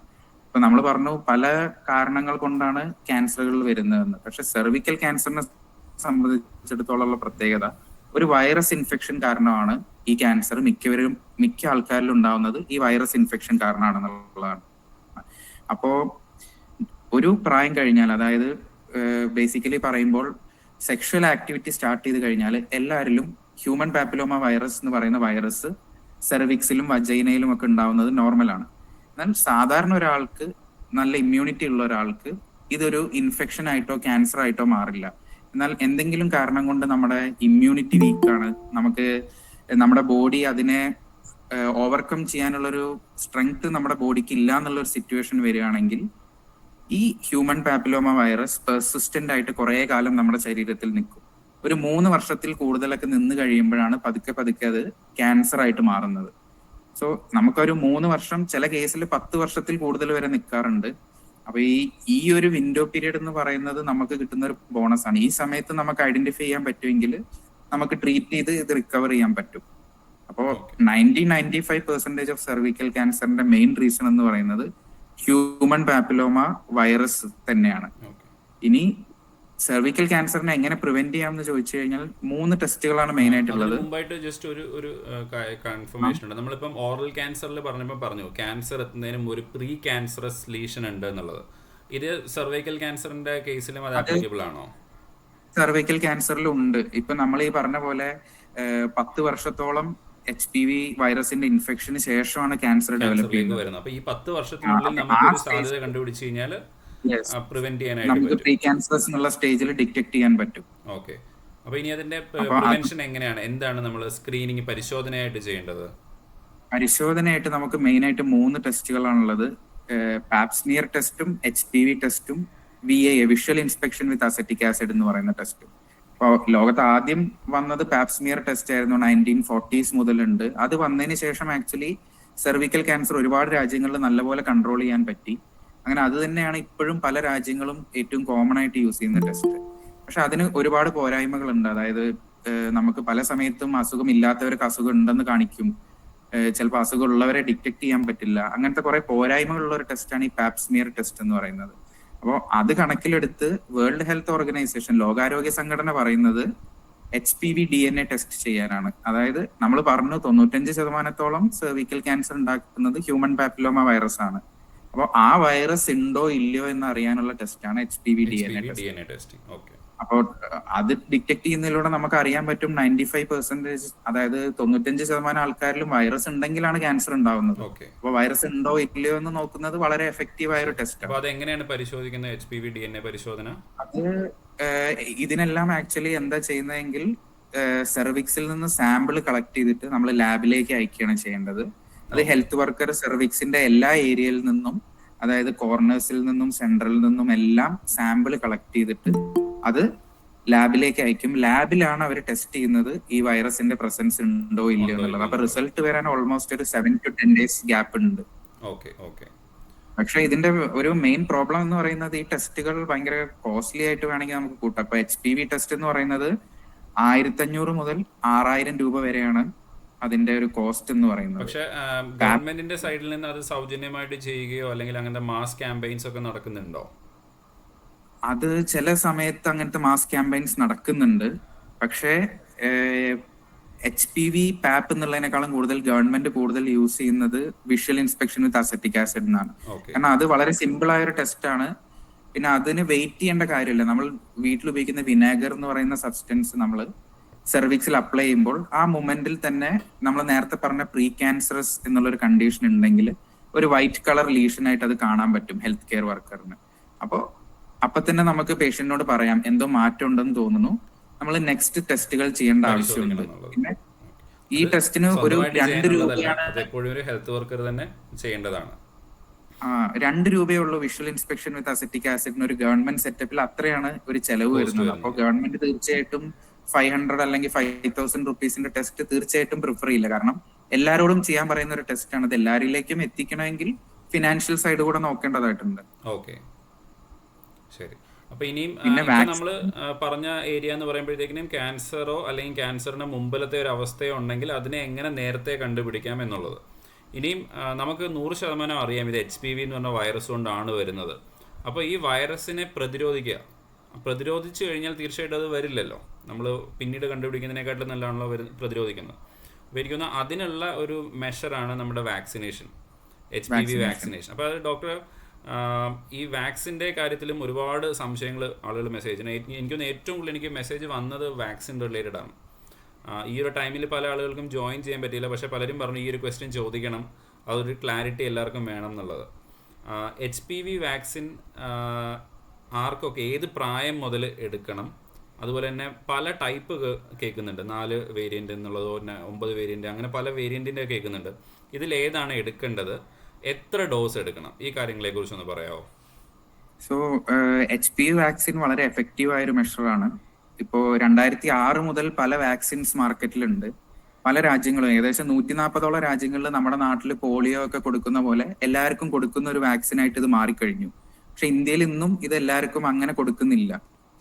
അപ്പോൾ ഇപ്പോഴത്തെ ഒരു സിറ്റുവേഷനിൽ എല്ലാവർക്കും ഇത് കിട്ടാത്തൊരു സിറ്റുവേഷനിൽ ആരാണ് HPV വാക്സിൻ എടുക്കേണ്ടതെന്ന് ചോദിക്കുകയാണെങ്കിൽ ideally first most eligible group എന്ന് പറയുന്നത് 9 to 14 ഇയേഴ്സിന്റെ ഇടയിൽ വരുന്ന പെൺകുട്ടികളാണ് HPV വാക്സിൻ എടുക്കേണ്ടത്. 9 to 14 വയസ്സിന്റെ ഇടയിലുള്ള പെൺകുട്ടികളാണ് വാക്സിൻ എടുക്കേണ്ടത്. കാരണം ഈ ഏജിലാണ് മാക്സിമം റെസ്പോൺസ് ഉണ്ടാവുന്നത്. നമ്മൾ കൊടുക്കുന്ന വാക്സിനിൽ ഇനാക്റ്റീവായ വൈറസ് ആണുള്ളത്. അതിനെതിരെ ബോഡി നന്നായിട്ട് റെസ്പോണ്ട് ചെയ്ത് നല്ല ഇമ്മ്യൂണിറ്റി കിട്ടണമെങ്കിൽ 9 to 14 ഇയേഴ്സിന്റെ ഇടയിൽ 9 മുതൽ 14 വയസ്സിന്റെ ഇടയിലുള്ള പെൺകുട്ടികൾക്കാണ് ഇത് കൊടുക്കേണ്ടത്. പിന്നെ ശേഷമുള്ളവർ അത് എടുക്കാൻ പാടില്ല, അങ്ങനെ ഉണ്ടോ? അതോ അങ്ങനെയില്ല, 14 ശേഷമുള്ളവർക്ക് എടുക്കാം. 15 മുതൽ 26 വയസ്സ് വരെയും ഈ വാക്സിൻ എടുക്കാം. ആ വയസ്സ് വരെയും ഇത് എഫക്റ്റീവ് ആണ്. വ്യത്യാസം എന്ന് പറയുന്നത് 9 മുതൽ 14 വരെയാണെങ്കിൽ 2 ഡോസ് വാക്സിൻ മതി. ഇന്നൊന്ന് എടുത്താൽ 6 മാസം കഴിഞ്ഞിട്ട് അടുത്ത ഡോസ്. 9 വയസ്സ് മുതൽ 14 വയസ്സുള്ള 2 ഡോസ് വാക്സിൻ. 15 മുതൽ 6 മാസം ഇടവിട്ടിട്ട്. 15 മുതൽ 26 വരെയാണെങ്കിൽ 3 ഡോസ് വാക്സിൻ എടുക്കണം. 0 to 6 ആദ്യത്തെ വാക്സിൻ കഴിഞ്ഞ് 2 മാസം കഴിഞ്ഞ് അടുത്തത്, 6 മാസം കഴിഞ്ഞ് 3ാമത്തെ വാക്സിൻ. അപ്പോ അതിൽ 3 വാക്സിൻ എടുക്കണം. അതിലും എഫക്റ്റീവ് ഒക്കെ തന്നെയാണ്. പക്ഷെ 9 to 14 എടുക്കാൻ ഇല്ല. പിന്നെ 26 കഴിഞ്ഞിട്ട് ഇപ്പൊ പല ക്ലിനിക്സും വെറുതെ വാക്സിൻ അങ്ങനെ കൊടുക്കുന്നുണ്ട്. പക്ഷെ ആക്ച്വലി നിങ്ങളൊരു ഗൈനക്കോളജിസ്റ്റിന്റെ അടുത്ത് ചെന്ന് ഗൈനക്കോളജിസ്റ്റ് നിങ്ങളോട് പറയാണ് നിങ്ങൾക്ക് ക്യാൻസറിന്റെ റിസ്ക് ഉണ്ട്, നിങ്ങൾ ആ വാക്സിൻ എടുക്കണം എന്ന് പറയുകയാണെങ്കിൽ മാത്രം എഫക്ട് ചെയ്യാൻ ചാൻസ് ഉണ്ടെങ്കിൽ മാത്രം 26 കഴിഞ്ഞ് 27 മേലുള്ളവർ വാക്സിൻ എടുക്കുക. അല്ലാതെ ആവശ്യമില്ലാതെ വാക്സിൻ എടുക്കേണ്ട ആവശ്യമില്ല. നമുക്ക് ഏറ്റവും പ്രയോറിറ്റി വരുന്നത് 9 ഉം 14 വയസ്സിനിടയിൽ 9 മുതൽ 14 വയസ്സ് വരെയുള്ള 14 മുതൽ 26 വരെയുള്ളതാണ് സെക്കൻഡ് ആയിട്ട് പറയുന്നത്. പിന്നെ 26 പിന്നെ ഇന്ത്യയിൽ ഇപ്പൊ കിട്ടുന്ന വാക്സിൻസ് മെയിൻ ആയിട്ട് 3 എണ്ണമാണ്. ഗാർഡസിൽ, സെർവാരിക്, സെർവാവാക് 3 ടൈപ്പ് വാക്സിൻസ് ആണ് കിട്ടുന്നത്. അപ്പോ ഇതില് പലതും ഇപ്പോ HPV വൈറസ് എന്ന് പറയുന്ന വൈറസിന്റെ ഗ്രൂപ്പിൽ ഒരുപാട് ടൈപ്പ് ഓഫ് വൈറസ് ഉണ്ട്. അപ്പൊ ഇതില് മോസ്റ്റ് കോമൺ ആയിട്ട് സെർവിക്കൽ ക്യാൻസർ ഉണ്ടാക്കുന്നത് ടൈപ്പ് 16 and 18 ആണ്. അപ്പൊ ആ 2 വൈറസിനെതിരെ ആക്ട് ചെയ്യുന്നുള്ള ഏത് വാക്സിൻ എടുത്താലും നല്ലതാണ്. ഓക്കെ ഇപ്പോ 2 എണ്ണത്തിനെതിരെ ആക്ട് ചെയ്യുന്നതാണെങ്കിലും ഇപ്പൊ ചില വാക്സിൻസിൽ 4 സ്ട്രെയിൻ ഓഫ് വൈറസിനെതിരെയുള്ള ഫങ്ഷൻസ് ഉണ്ട്, ചിലതിൽ 9 സ്ട്രെയിനെതിരെയുള്ള ഉണ്ട്. അപ്പൊ കൂടുതൽ സ്ട്രെയിൻ എടുക്കുന്നതുകൊണ്ട് ആക്ച്വലി കൂടുതൽ സ്ട്രെയിനെതിരെ പ്രൊട്ടക്ഷൻ കിട്ടും. പക്ഷെ ആ വൈറസ് കാരണം ക്യാൻസർ ഉണ്ടാവാനുള്ള പോസിബിലിറ്റി ആക്ച്വലി ലെസ് ആണ്. ഓക്കെ ഏറ്റവും കൂടുതൽ പോസിബിലിറ്റി ഉള്ളത് ഉള്ളത് 16-18. 16-18 ആണ്. അപ്പൊ അതിനെതിരെയുള്ള വാക്സിൻ എടുക്കുന്നത് അതുകൊണ്ട് ആക്ച്വലി മാക്സിമം ക്യാൻസേഴ്സ് പ്രിവെന്റ് ചെയ്യാൻ പറ്റും. പിന്നെ ഇതിന്റെ കോസ്റ്റും കൂടെ നമ്മൾ നോക്കണമല്ലോ. അപ്പോ 2 വൈറസിന് സ്ട്രെയിനെതിരെയുള്ള വാക്സിൻ എന്ന് പറയുമ്പോൾ ഒരു 2000 മുതൽ 4000 വരെയാണ്. പക്ഷെ 9 സ്ട്രെയിൻ ഒക്കെ വരുമ്പോഴത്തേക്കും 7500 9000 റേഞ്ചിലേക്ക് ഒരു ഡോസ് വാക്സിന്റെ വില പോവാണ്. ഓക്കെ അപ്പൊ ആക്ച്വലി അത്ര സ്പെൻഡ് ചെയ്യാൻ ബുദ്ധിമുട്ടുണ്ടെങ്കിൽ 2 ഡോസ് 2 സ്ട്രെയിൻ്റെ ആയാലും മതി. ഈവൻ WHO ഇപ്പൊ പറയുന്നത് ഒരു ഓഫ് ലേബൽ ഓപ്ഷൻ ആയിട്ട് നിങ്ങൾക്ക് ഒരു ഡോസ് വാക്സിൻ എങ്കിലും എടുക്കാൻ പറ്റുമെങ്കിൽ അതുവരെ എഫക്റ്റീവ് ആണ്. ദയവ് ചെയ്ത് ഒരെണ്ണമെങ്കിലും എടുക്കാനാണ് എടുക്കാം. വേൾഡ് ഹെൽത്ത് ഓർഗനൈസേഷൻ സജസ്റ്റ് ചെയ്യുന്നത്. ശരി ശരി. അപ്പോൾ ഇതിന്റെ കോസ്റ്റിങ്ങിനെ കുറിച്ച് പറയുകയാണെങ്കിൽ ആ ഒരു ബെയർ മിനിമം നമുക്കൊരു 2000 റേഞ്ചിലാണ് ഒരു ഡോസിന് വരിക. 2000 എങ്കിലും ആവും ഒരു ഡോസിന്. ഏറ്റവും ഐഡിയൽ കാൻഡിഡേറ്റ് ആണെങ്കിൽ 2 ഡോസ് എടുക്കുമ്പോൾ ഒരു 4000 റുപ്പീസ് മാത്രമാണ് ഇതിന്റെ ഒരു കോസ്റ്റ് വരുന്നത്. നമ്മൾ ശരിക്കും ഇതിന്റെ ഒരു കോസ്റ്റ് എഫക്റ്റീവ്നെസ് എന്ന് നോക്കിക്കഴിഞ്ഞാൽ ഇപ്പം നമ്മൾ ആ ഒരു രോഗത്തിനെ പ്രിവെന്റ് ചെയ്യാൻ വേണ്ടിയിട്ട് നമ്മൾ നമ്മുടെ സൈഡിൽ നിന്ന് മുടക്കേണ്ടി വരുന്ന ഭാവിയിൽ ഒരുപക്ഷെ ഗവൺമെന്റ് ഇത് ഫ്രീ ആയിട്ട് കൊടുക്കുകയാണെങ്കിൽ തീർച്ചയായിട്ടും അത് നമുക്ക് കിട്ടിയേക്കാം. ഇപ്പോൾ പബ്ലിക്കിന് ജനറൽ പബ്ലിക്കിന് എല്ലാവർക്കും ഗവൺമെന്റിന് ഫ്രീ ആയിട്ട് കൊടുക്കാനുള്ള ഒരു ഓപ്ഷൻ ഇല്ല എന്നാണ് അറിവ്. അപ്പം നമ്മൾ നമ്മുടെ ഔട്ട് ഓഫ് പോക്കറ്റ് എക്സ്പെൻഡിച്ചറാണ്, നമ്മുടെ പോക്കറ്റിൽ നിന്ന് പൈസ എടുത്തിട്ട് ചെയ്യേണ്ടതാണ്. അപ്പോൾ അത് ഏകദേശം ഒരു 2000 ആണ് കോസ്റ്റ് വരുന്നത്. അപ്പോൾ ഈ ഒരു 2 ഡോസ് അല്ലെങ്കിൽ 4000 രൂപ മുടക്കുമ്പോൾ സെർവൈക്കൽ ക്യാൻസർ പോലെയുള്ള ഒരു വലിയൊരു രോഗം വന്ന് അതിൻ്റെ ബുദ്ധിമുട്ടുകളും അത് കാരണം സാമ്പത്തികമായിട്ട് ഞാൻ ആദ്യമേ തുടക്കത്തിൽ പറഞ്ഞ ഒരു APL ആയിട്ടുള്ള ഒരാളെ BPL അതിന് താഴേക്ക് എത്തിക്കാൻ പോലും ഇങ്ങനെയുള്ള ഒരു രോഗങ്ങൾക്ക് കാരണമാവും. തീർച്ചയായിട്ടും ഒരു കോസ്റ്റ് എഫക്റ്റീവ് ആയിട്ടുള്ളൊരു മെഷർ തന്നെയാണ് ഈ ഒരു വാക്സിൻ എടുക്കുക എന്നുള്ളത്. അപ്പം ഈ ഇതിൽ കേട്ടുകൊണ്ടിരിക്കുന്ന ആൾക്കാരല്ല, നിങ്ങൾക്ക് മക്കൾ ഉണ്ടെങ്കിൽ അല്ലെങ്കിൽ കൊച്ചുമക്കൾ ഉണ്ടെങ്കിൽ അല്ലെങ്കിൽ നിങ്ങൾ സ്കൂളിലോ കൂടുതൽ കുട്ടികളുമായിട്ട് ഇൻറ്ററാക്ട് ചെയ്യുന്ന ഏരിയയിലാണെങ്കിൽ ഇതിനെക്കുറിച്ചുള്ള അവയർനെസ് കൂട്ടുക. ആളുകൾക്ക് അതിനെക്കുറിച്ച് അവയർനെസ് ഇല്ല, HPV വാക്സിൻ എന്താണെന്നുള്ളത്. പിന്നെ നിങ്ങൾക്ക് ആർക്കെങ്കിലും വലിയ കമ്പനീസോ വലിയ NGOസുമായിട്ടൊക്കെ കോൺടാക്റ്റ് ഉണ്ടെങ്കിൽ ചെയ്യാൻ പറ്റുന്ന ഇതിൻ്റെയൊക്കെ CSR ഫണ്ടും അതുപോലെ തന്നെ ഈ NGOസിൻ്റെയൊക്കെ ആക്ടിവിറ്റീസൊക്കെ വെറുതെ ആവശ്യമില്ലാതെ ചിലവാക്കുന്നതിന് പകരം കൃത്യമായിട്ട് ഇങ്ങനെയുള്ള ക്യാമ്പയിൻസ് വാക്സിനേഷൻ ക്യാമ്പയിൻസിലേക്ക് ഡയറക്റ്റ് ചെയ്യാൻ പറ്റുമോ നോക്കുക. അങ്ങനെ ഡയറക്റ്റ് ചെയ്ത് കഴിഞ്ഞാൽ നമ്മൾ ഓരോരുത്തർക്കും ചെയ്യാൻ പറ്റുന്നൊരു വലിയ കാര്യമായിരിക്കും ഇത്. അപ്പം ആ ഒരു ബൾക്ക് പർച്ചേസ് വരുമ്പോൾ എനിക്കൊന്ന് ഈ 2000 അല്ല അതിനെക്കാട്ടിലും വളരെ വില കുറച്ചും. തീർച്ചയായിട്ടും ഇന്ത്യൻ ഗവൺമെന്റ് വെയിറ്റ് ചെയ്യുന്നു അതിന് വേണ്ടിയിട്ടാണ്. ഇപ്പൊ ഇതിലെ സെർവാവാക് എന്ന് പറയുന്ന വാക്സിൻ ഇന്ത്യയിലെ സിറം ഇൻസ്റ്റിറ്റ്യൂട്ട് പൂനെയാണ് ഡെവലപ്പ് ചെയ്തുകൊണ്ടിരിക്കുന്നത്. അതിന്റെ ഫൈനൽ സ്റ്റേജ് എത്തിക്കഴിഞ്ഞു. അപ്പൊ അവര് ഇന്ത്യക്ക് വേണ്ടി പ്രൊഡ്യൂസ് ചെയ്യുമ്പോൾ ഒരു ഡോസ് വാക്സിൻ 500 താഴെ കിട്ടുമെന്നും അപ്പൊ അത് വെച്ചിട്ട് മാക്സിമം കുട്ടികളിലേക്ക് അത് എത്തിക്കാം എന്നുള്ള ഒരു പ്ലാനിലാണ് ഗവൺമെന്റ് നിൽക്കുന്നത്. Actually we are waiting for that step to happen. ശരി ശരി ശരി. അപ്പം ഓവറോൾ ഒരു സർവൈക്കൽ ക്യാൻസറിന്റെ കാര്യങ്ങൾ നമ്മൾ ഡിസ്കസ് ചെയ്തിട്ടുണ്ട്. ഇനിയും ജസ്റ്റ് ഒരു സയന്റിഫിക് ടേം, കാരണം ഇപ്പോൾ സോഷ്യൽ മീഡിയയിലും പത്രത്തിലും ഒക്കെ എന്തെങ്കിലുമൊക്കെ ന്യൂസ് വരുമ്പോഴത്തേക്കിനും അത് ആളുകൾ ആവശ്യത്തിൽ കൂടുതൽ ടെൻഷൻ ആവാറും ഒരു പാനിക്കൊക്കെ വരുന്നുണ്ട്. അപ്പോൾ അതിൽ പല കാര്യങ്ങളും മനസ്സിലാക്കാൻ ഈ റിസർച്ച് പേപ്പറിൽ ഇങ്ങനെ പബ്ലിഷ് ചെയ്തു എന്നൊക്കെ പറഞ്ഞിട്ടായിരിക്കും വരുന്നത്. അപ്പം ജസ്റ്റ് ഒറ്റ വാക്ക്, അസോസിയേഷൻ ആൻഡ് കോസേഷൻ അപ്പം ടുബാക്കോ കോസ് സ്മോക്കിംഗ് അല്ലെങ്കിൽ tobacco and smoking are associated ഇങ്ങനെയൊക്കെ പറഞ്ഞ് പേപ്പർ വരും. ഇതൊക്കെ ആളുകൾ ജനറൽ പബ്ലിക് ഇപ്പോൾ ഷെയർ ചെയ്ത് വരുന്നത്. പണ്ട് നമ്മുടെ ഒരു മെഡിക്കൽ ഫെറ്റേണിറ്റിയിൽ വരുന്നൊരു ഡിസ്കഷൻ ആയിരുന്നു ഇത്. പക്ഷേ എന്നാൽ അത് എല്ലാവർക്കും ഒന്ന് മനസ്സിലാവാൻ വേണ്ടിയിട്ട് ഈ കോസ് ചെയ്യുക എന്നുള്ളതും അസോസിയേറ്റ് ചെയ്യുക എന്നുള്ളതും തമ്മിലുള്ള ഒരു വ്യത്യാസം എന്താണെന്ന് പറഞ്ഞ് മനസ്സിലാക്കാമോ?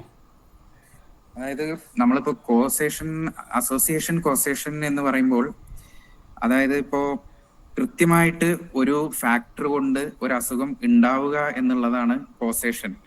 ഇപ്പോ പുകവലിക്കുന്നു അതുകൊണ്ട് കൃത്യമായിട്ട് ലങ് ക്യാൻസർ ഡെവലപ്പ് ചെയ്യുന്നു, അത് പ്രോപ്പർ ആ ഒരു റിലേഷൻ എസ്റ്റാബ്ലിഷ്ഡ് ആയിട്ടുണ്ടെങ്കിലാണ് അത് കോസേഷൻ എന്ന് പറയുന്നത്. എന്നാൽ ഇങ്ങനെ ഇത് കറക്റ്റായിട്ട് എസ്റ്റാബ്ലിഷ് ആവാത്ത കേസുകളിൽ പോലും നമുക്ക് അസോസിയേഷൻ ഉണ്ടെന്ന് പറയാം. ഇൻഡയറക്റ്റ് ആയിട്ട് അതിലേക്ക് നയിക്കുന്ന കാരണങ്ങൾ ഉണ്ടാവാം. അപ്പൊ അതിനെയാണ് നമ്മൾ ബേസിക്കലി അസോസിയേഷൻ എന്ന് പറയുന്നത്. ഓക്കെ. അപ്പോൾ അതൊരു ഞാൻ ഇപ്പം ചില ആൾക്കാർ നമ്മുടെ അടുത്ത് പറയുമ്പോൾ ഞാൻ പറയുന്നത് ഇപ്പം നിങ്ങൾ ഒരു 10-20 തവണ നിങ്ങളുടെ ഒരു ഫ്രണ്ടിൻ്റെ വീട്ടിൽ പോയ സമയത്തൊക്കെ മഴ പെയ്തു. അപ്പം നിങ്ങൾക്ക് വേണേൽ സ്റ്റാറ്റിസ്റ്റിക്കലി പറയാം ഞാൻ പോകുമ്പോഴെല്ലാം മഴ പെയ്യുന്നുണ്ട്. അപ്പം നോക്കുമ്പോൾ okay there is N association. പക്ഷേ കോമൺ സെൻസ് വെച്ച് ആലോചിച്ച് നോക്കാം, നിങ്ങളവിടെ പോയതുകൊണ്ടാണോ മഴ പെയ്തത്? അല്ല. അതാണ്.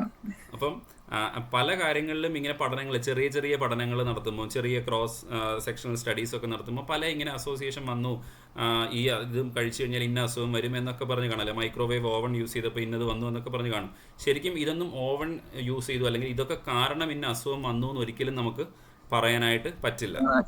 ഇതിപ്പോ ബേസിക്കലി പറഞ്ഞു കഴിഞ്ഞാൽ there is A difference between evidence and news. അതെ, എവിഡൻസ് എന്ന് പറഞ്ഞു കഴിഞ്ഞാൽ സയന്റിഫിക്കലി പ്രൂവ് ചെയ്യണം ഇത് കാരണമാണ് ഇത് വന്നിട്ടുള്ളത്. ഇപ്പൊ നമ്മള് മെഡിക്കൽ സയൻസ് ഡിപ്പെൻഡ് ചെയ്യുന്നത് തന്നെ എവിഡൻസിനെയാണ്. ഇപ്പോ റിസർച്ച് നടത്തി നമ്മൾ പ്രൂവ് ചെയ്ത കാര്യങ്ങൾ ഉപയോഗിച്ച് മാത്രമാണ് നമ്മൾ പേഷ്യൻസിനെ ട്രീറ്റ് ചെയ്യുന്നത്. നമ്മൾ പേഷ്യൻസിന് പറഞ്ഞു കൊടുക്കുന്നത് ഓൾറെഡി പ്രൂവൺ ആയിട്ടുള്ള സയന്റിഫിക് ആയിട്ടുള്ള കാര്യങ്ങളാണ്. എന്നാൽ ന്യൂസ് എന്ന് പറയുമ്പോൾ റാൻഡം സംതിങ്, അതായത് അതിന് യാതൊരു സയന്റിഫിക് എവിഡൻസും ഇല്ല, അത് ആർക്കും പറയാം. ഇപ്പൊ കഴിഞ്ഞ കൊല്ലം ഒരു ഫേമസ് ക്രിക്കറ്റർ പറഞ്ഞു മഞ്ഞൾ വെള്ളം കുടിച്ചിട്ട് ഭാര്യയുടെ ക്യാൻസർ മാറി എന്നുള്ളത്. അപ്പൊ അതിന്റെ ആഫ്റ്റർ എഫക്ട് എന്താണെന്ന് അവര് ചിന്തിക്കുന്നില്ല. ഇവിടെ ടാറ്റയിലൊക്കെ ഒരുപാട് പേഷ്യൻസ് ഇതുകൊണ്ട് ക്യാൻസർ മാറും, ഞങ്ങൾക്ക് ഡിസ്ചാർജ് കിട്ടുമോ എന്നൊക്കെ ചോദിച്ചു തുടങ്ങിയായിരുന്നു. അപ്പൊ ഇന്ത്യയിലൊരു സിറ്റുവേഷൻ എന്ന് പറയുന്നത് നോബഡി ഈസ് ഹെൽഡ് റെസ്പോൺസിബിൾ. ഇപ്പൊ അങ്ങനെ ഒരു സ്റ്റേറ്റ്മെന്റ് പറഞ്ഞാൽ അതുകൊണ്ട് ഉണ്ടാവുന്ന പ്രശ്നം എന്താണെന്ന് സെലിബ്രിറ്റി ചിന്തിക്കുന്നില്ല. ഇപ്പോ മദ്യത്തിന്റെ പരസ്യത്തിലും പുകയിലയുടെ പരസ്യത്തിലും അഭിനയിക്കുന്ന സെലിബ്രിറ്റീസ് നമുക്കറിയാം. അത് എത്ര പേരെ ഇൻഫ്ലുവൻസ് ചെയ്യുന്നു, എത്ര പേരുടെ ജീവിതം നശിപ്പിക്കുന്നു എന്ന് അവര് ചിന്തിക്കുന്നില്ല. മീഡിയ ആണെങ്കിൽ മറ്റൊരു സൈഡിൽ അവര് അറ്റൻഷൻ കിട്ടാൻ വേണ്ടി എന്ത് ന്യൂസും സ്പ്രെഡ് ചെയ്യും, എന്ത് ഹെഡിങ്ങും കൊടുക്കും എന്നുള്ള രീതിയിൽ പോവാണ്. തീർച്ചയായിട്ടും. ഇവിടെ നമുക്ക് ചെയ്യാൻ പറ്റുന്നത് എന്താണ്, നെല്ലും പതിരും തിരിച്ചറിയാന്ന് പറയുന്ന പോലെ നമ്മൾ വേണം ഇതിൽ ഏതാണ് കറക്റ്റ് ആയിട്ടുള്ളത്, ഏതാണ് നല്ലതെന്ന് തിരിച്ചറിയാനുള്ളത്. ഓക്കെ. അത് നമ്മളുടെ മേലിൽ അടിച്ചേൽപ്പിക്കപ്പെട്ട ഒരു ഉത്തരവാദിത്തമായിട്ട് മാറിക്കൊണ്ടിരിക്കുകയാണ്. നേരെ തിരിച്ചുള്ളതും ഉണ്ട്. ഇതേപോലെ ഇന്ന സാധനം കാരണം ക്യാൻസർ വരുന്നു അല്ലെ ഇന്ന അസുഖം വരുന്നു എന്ന് പറഞ്ഞ പോലെ ഇന്ന സാധനം പ്രൊട്ടക്റ്റീവ് ആണ്, നിങ്ങൾ ഇന്ന ജ്യൂസ് അടിച്ചു കുടിച്ചോളൂ, ഇതൊരു ഡീടോക്സ് ആണ്, ലിവർ ക്യാൻസറിനെ പ്രിവെന്റ് ചെയ്യും, അല്ലെങ്കിൽ നിങ്ങൾ മഞ്ഞൾ അല്ലെങ്കിൽ ഒരു എനിത്തിങ്, നാരങ്ങ. ഇപ്പം ക്യാൻസറുമായിട്ട് കേട്ട് കഴിഞ്ഞാൽ എനിക്ക് തോന്നുന്നു വളരെ ഫേമസ് ആയിട്ടുള്ള ക്യാൻസർ സ്പെഷ്യലിസ്റ്റ് ഡോക്ടേഴ്സിൻ്റെ ഫോട്ടോ സൈഡിൽ വെച്ചിട്ട് പോലും ഇങ്ങനെയുള്ള ന്യൂസുകൾ ഇറക്കുന്നുണ്ട്. ഡെയിലി രാവിലെ നാരങ്ങ വെള്ളം കുടിച്ചു കഴിഞ്ഞാൽ ക്യാൻസർ വരില്ല എന്നൊക്കെ പറഞ്ഞിട്ട്, അല്ലെങ്കിൽ ഡെയിലി രാത്രിയിൽ പാലിൽ മഞ്ഞളിട്ട് കുടിച്ചു കഴിഞ്ഞാൽ ക്യാൻസർ വരില്ല എന്നൊക്കെ പറഞ്ഞിട്ടുള്ള ന്യൂസ് വരുന്നുണ്ട്. അപ്പം ഇത് നമ്മൾ വിചാരിക്കും ഇത് കുഴപ്പമില്ലല്ലോ എന്നുള്ളത്. പക്ഷേ കൃത്യമായിട്ടും ഇങ്ങനെ അസുഖമുള്ള പല ആളുകളും ട്രീറ്റ്മെൻറ്റിൻ്റെ പുറത്ത് പോകാൻ വയ്യ എന്നൊക്കെ ചിന്തിച്ചിട്ട് ഇങ്ങനെയുള്ള പല കാര്യങ്ങളും എടുത്ത് ഡിലേ ചെയ്യുന്നുണ്ട്. നമ്മളെന്താണ് ആദ്യം പറഞ്ഞത്, നേരത്തെ കണ്ടുപിടിക്കുക. നേരത്തെ കണ്ടുപിടിച്ച് ചികിത്സയിലേക്ക് എത്തുന്നതിനെ ഇങ്ങനെയുള്ള ഫോൾസ് ട്രീറ്റ്മെൻറ്റും മറ്റു കാര്യങ്ങളും താമസിപ്പിക്കുന്നു. അതുകൊണ്ട് തന്നെ ഒരു മൂർച്ഛിച്ച അവസ്ഥയിലായിരിക്കും പലപ്പോഴും ഒരു ഹോസ്പിറ്റലിലേക്ക് എത്തുന്നതും ട്രീറ്റ്മെൻറ്റ് എടുക്കേണ്ട ഒരു അവസ്ഥ വരുന്നതും. അപ്പോൾ തീർച്ചയായിട്ടും ഇങ്ങനെയുള്ള കാര്യങ്ങളിൽ യാതൊരുവിധ എവിഡൻസും ഇല്ല.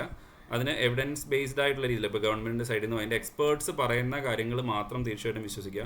ഇല്ലെങ്കിൽ പറ്റുന്നൊരു പ്രോബ്ലം അനാവശ്യമായിട്ടുള്ള സ്ട്രെസ്സ്. ഇപ്പോൾ ഭയങ്കര ഹെൽത്ത് കോൺഷ്യസ് ആയിട്ട് ഒന്നും കഴിക്കുന്നില്ല, ഒന്നും ചെയ്യുന്നില്ല, എല്ലാം പേടി, അങ്ങനെ ഒരുപാട് ആളുകളുണ്ട്.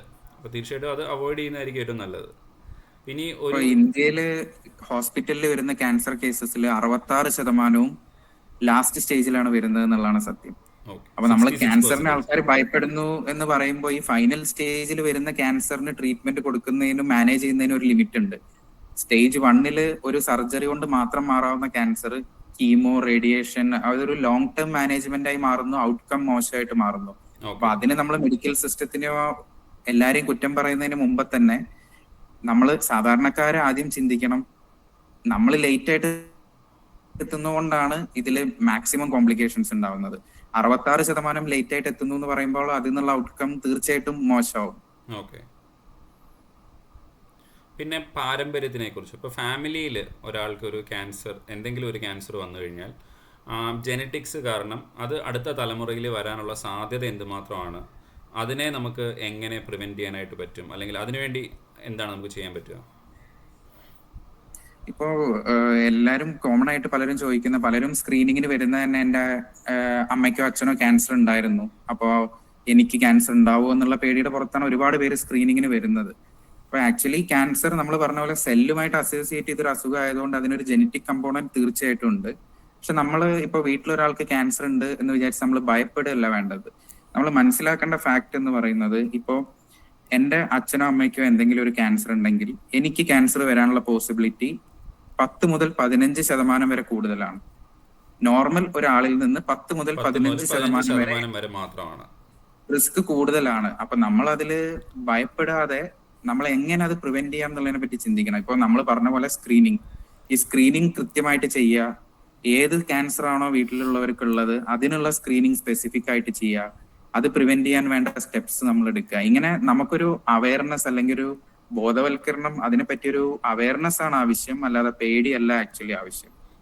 പിന്നെ ഇതിൽ വേറെ കാര്യങ്ങളുണ്ട് കേട്ടോ. ഇപ്പൊ ജീൻസിൽ തന്നെ ഇപ്പൊ ചില വീട്ടിലുണ്ടാവും, അമ്മയ്ക്ക്, അമ്മയുടെ ചേച്ചിക്ക്, അമ്മൂമ്മയ്ക്ക് എല്ലാവർക്കും ബ്രസ്റ്റ് ക്യാൻസർ ഉണ്ടായിരുന്നു. അപ്പൊ നമ്മള് ഫാമിലി ഹിസ്റ്ററി തന്നെ പലതരത്തിലുണ്ട്. എത്ര പേർക്ക് ക്യാൻസർ ഉണ്ടായിരുന്നു, അവർക്ക് ഏത് വയസ്സിലാണ് ക്യാൻസർ വരുന്നത്. ഇപ്പൊ ചെറിയ പ്രായത്തിൽ ക്യാൻസർ വരിക എന്ന് പറഞ്ഞു കഴിഞ്ഞാൽ അത് കുറച്ച് ഡേഞ്ചർ ആണ്. അപ്പൊ അങ്ങനത്തെ ക്യാൻസേഴ്സ് എന്ന് പറയുന്നത് നമുക്ക് ഈ 10-15% നിർത്താൻ പറ്റില്ല. അതെന്ന് പറയുന്നത് കുറച്ച് സ്ട്രോങ് അസോസിയേഷൻ ആണ്, കുറച്ചും കൂടെ കൂടുതൽ കാണാനുള്ള ചാൻസ് ഉണ്ട്. ഓക്കെ, ശരി. അപ്പോൾ അതൊക്കെയാണ് ജെനറ്റിക്സുമായിട്ടുള്ളൊരു അസോസിയേഷൻ. പിന്നെ ഒരുപാട് ആളുകൾ ചോദിച്ചൊരു ചോദ്യമാണ്, എവിടൊക്കെയാണ് ക്യാൻസർ പ്രിവെൻഷൻ്റെ സെൻറ്ററുകളുള്ളത്, അതുപോലെ എന്തെങ്കിലും പ്രത്യേക രക്തപരിശോധന, ഫുൾ ബോഡി ക്യാൻസർ പ്രിവെൻഷൻ അല്ലെങ്കിൽ ക്യാൻസർ നേരത്തെ കണ്ടുപിടിക്കാനുള്ള രക്തപരിശോധനകൾ വല്ലതും ഉണ്ടോ? കാരണം നമ്മളിപ്പോൾ ഹോസ്പിറ്റലിലൊക്കെ പല പേഷ്യൻസ് വരുമ്പം ഏതെങ്കിലുമൊക്കെ റാൻഡം ലാബിൽ ചെയ്യുന്ന അവർക്കൊരു ക്യാൻസർ പ്രിവെൻഷൻ പാക്കേജ് എന്നൊക്കെ പറഞ്ഞ് കാണും. അതിൽ പോയിട്ട് ഒരുവിധം ക്യാൻസർ മാർക്കറുകളെല്ലാം വേണ്ടതും വേണ്ടാത്തതും എല്ലാം ചെയ്തിട്ട് പലരും വരും. ചില ആൾക്കാരിൽ യാതൊരുവിധ സാധ്യതയും ഇല്ലാത്തത് പോസിറ്റീവ് എന്ന് പറഞ്ഞ് കാണും. ഓക്കെ, അപ്പം ഇങ്ങനെയൊക്കെ ചെയ്യേണ്ട കാര്യമുണ്ടോ? അല്ലെങ്കിൽ എങ്ങനെയാണ്, അല്ലെങ്കിൽ എവിടെയാണ് ഒരു വ്യക്തിക്ക് കൃത്യമായിട്ടൊരു ക്യാൻസർ പ്രിവെൻഷൻ്റെ സ്ക്രീനിങ്ങും പരിശോധനകളും ചെയ്യണമെങ്കിൽ വേർ ഷുഡ് ദേ ഗോ?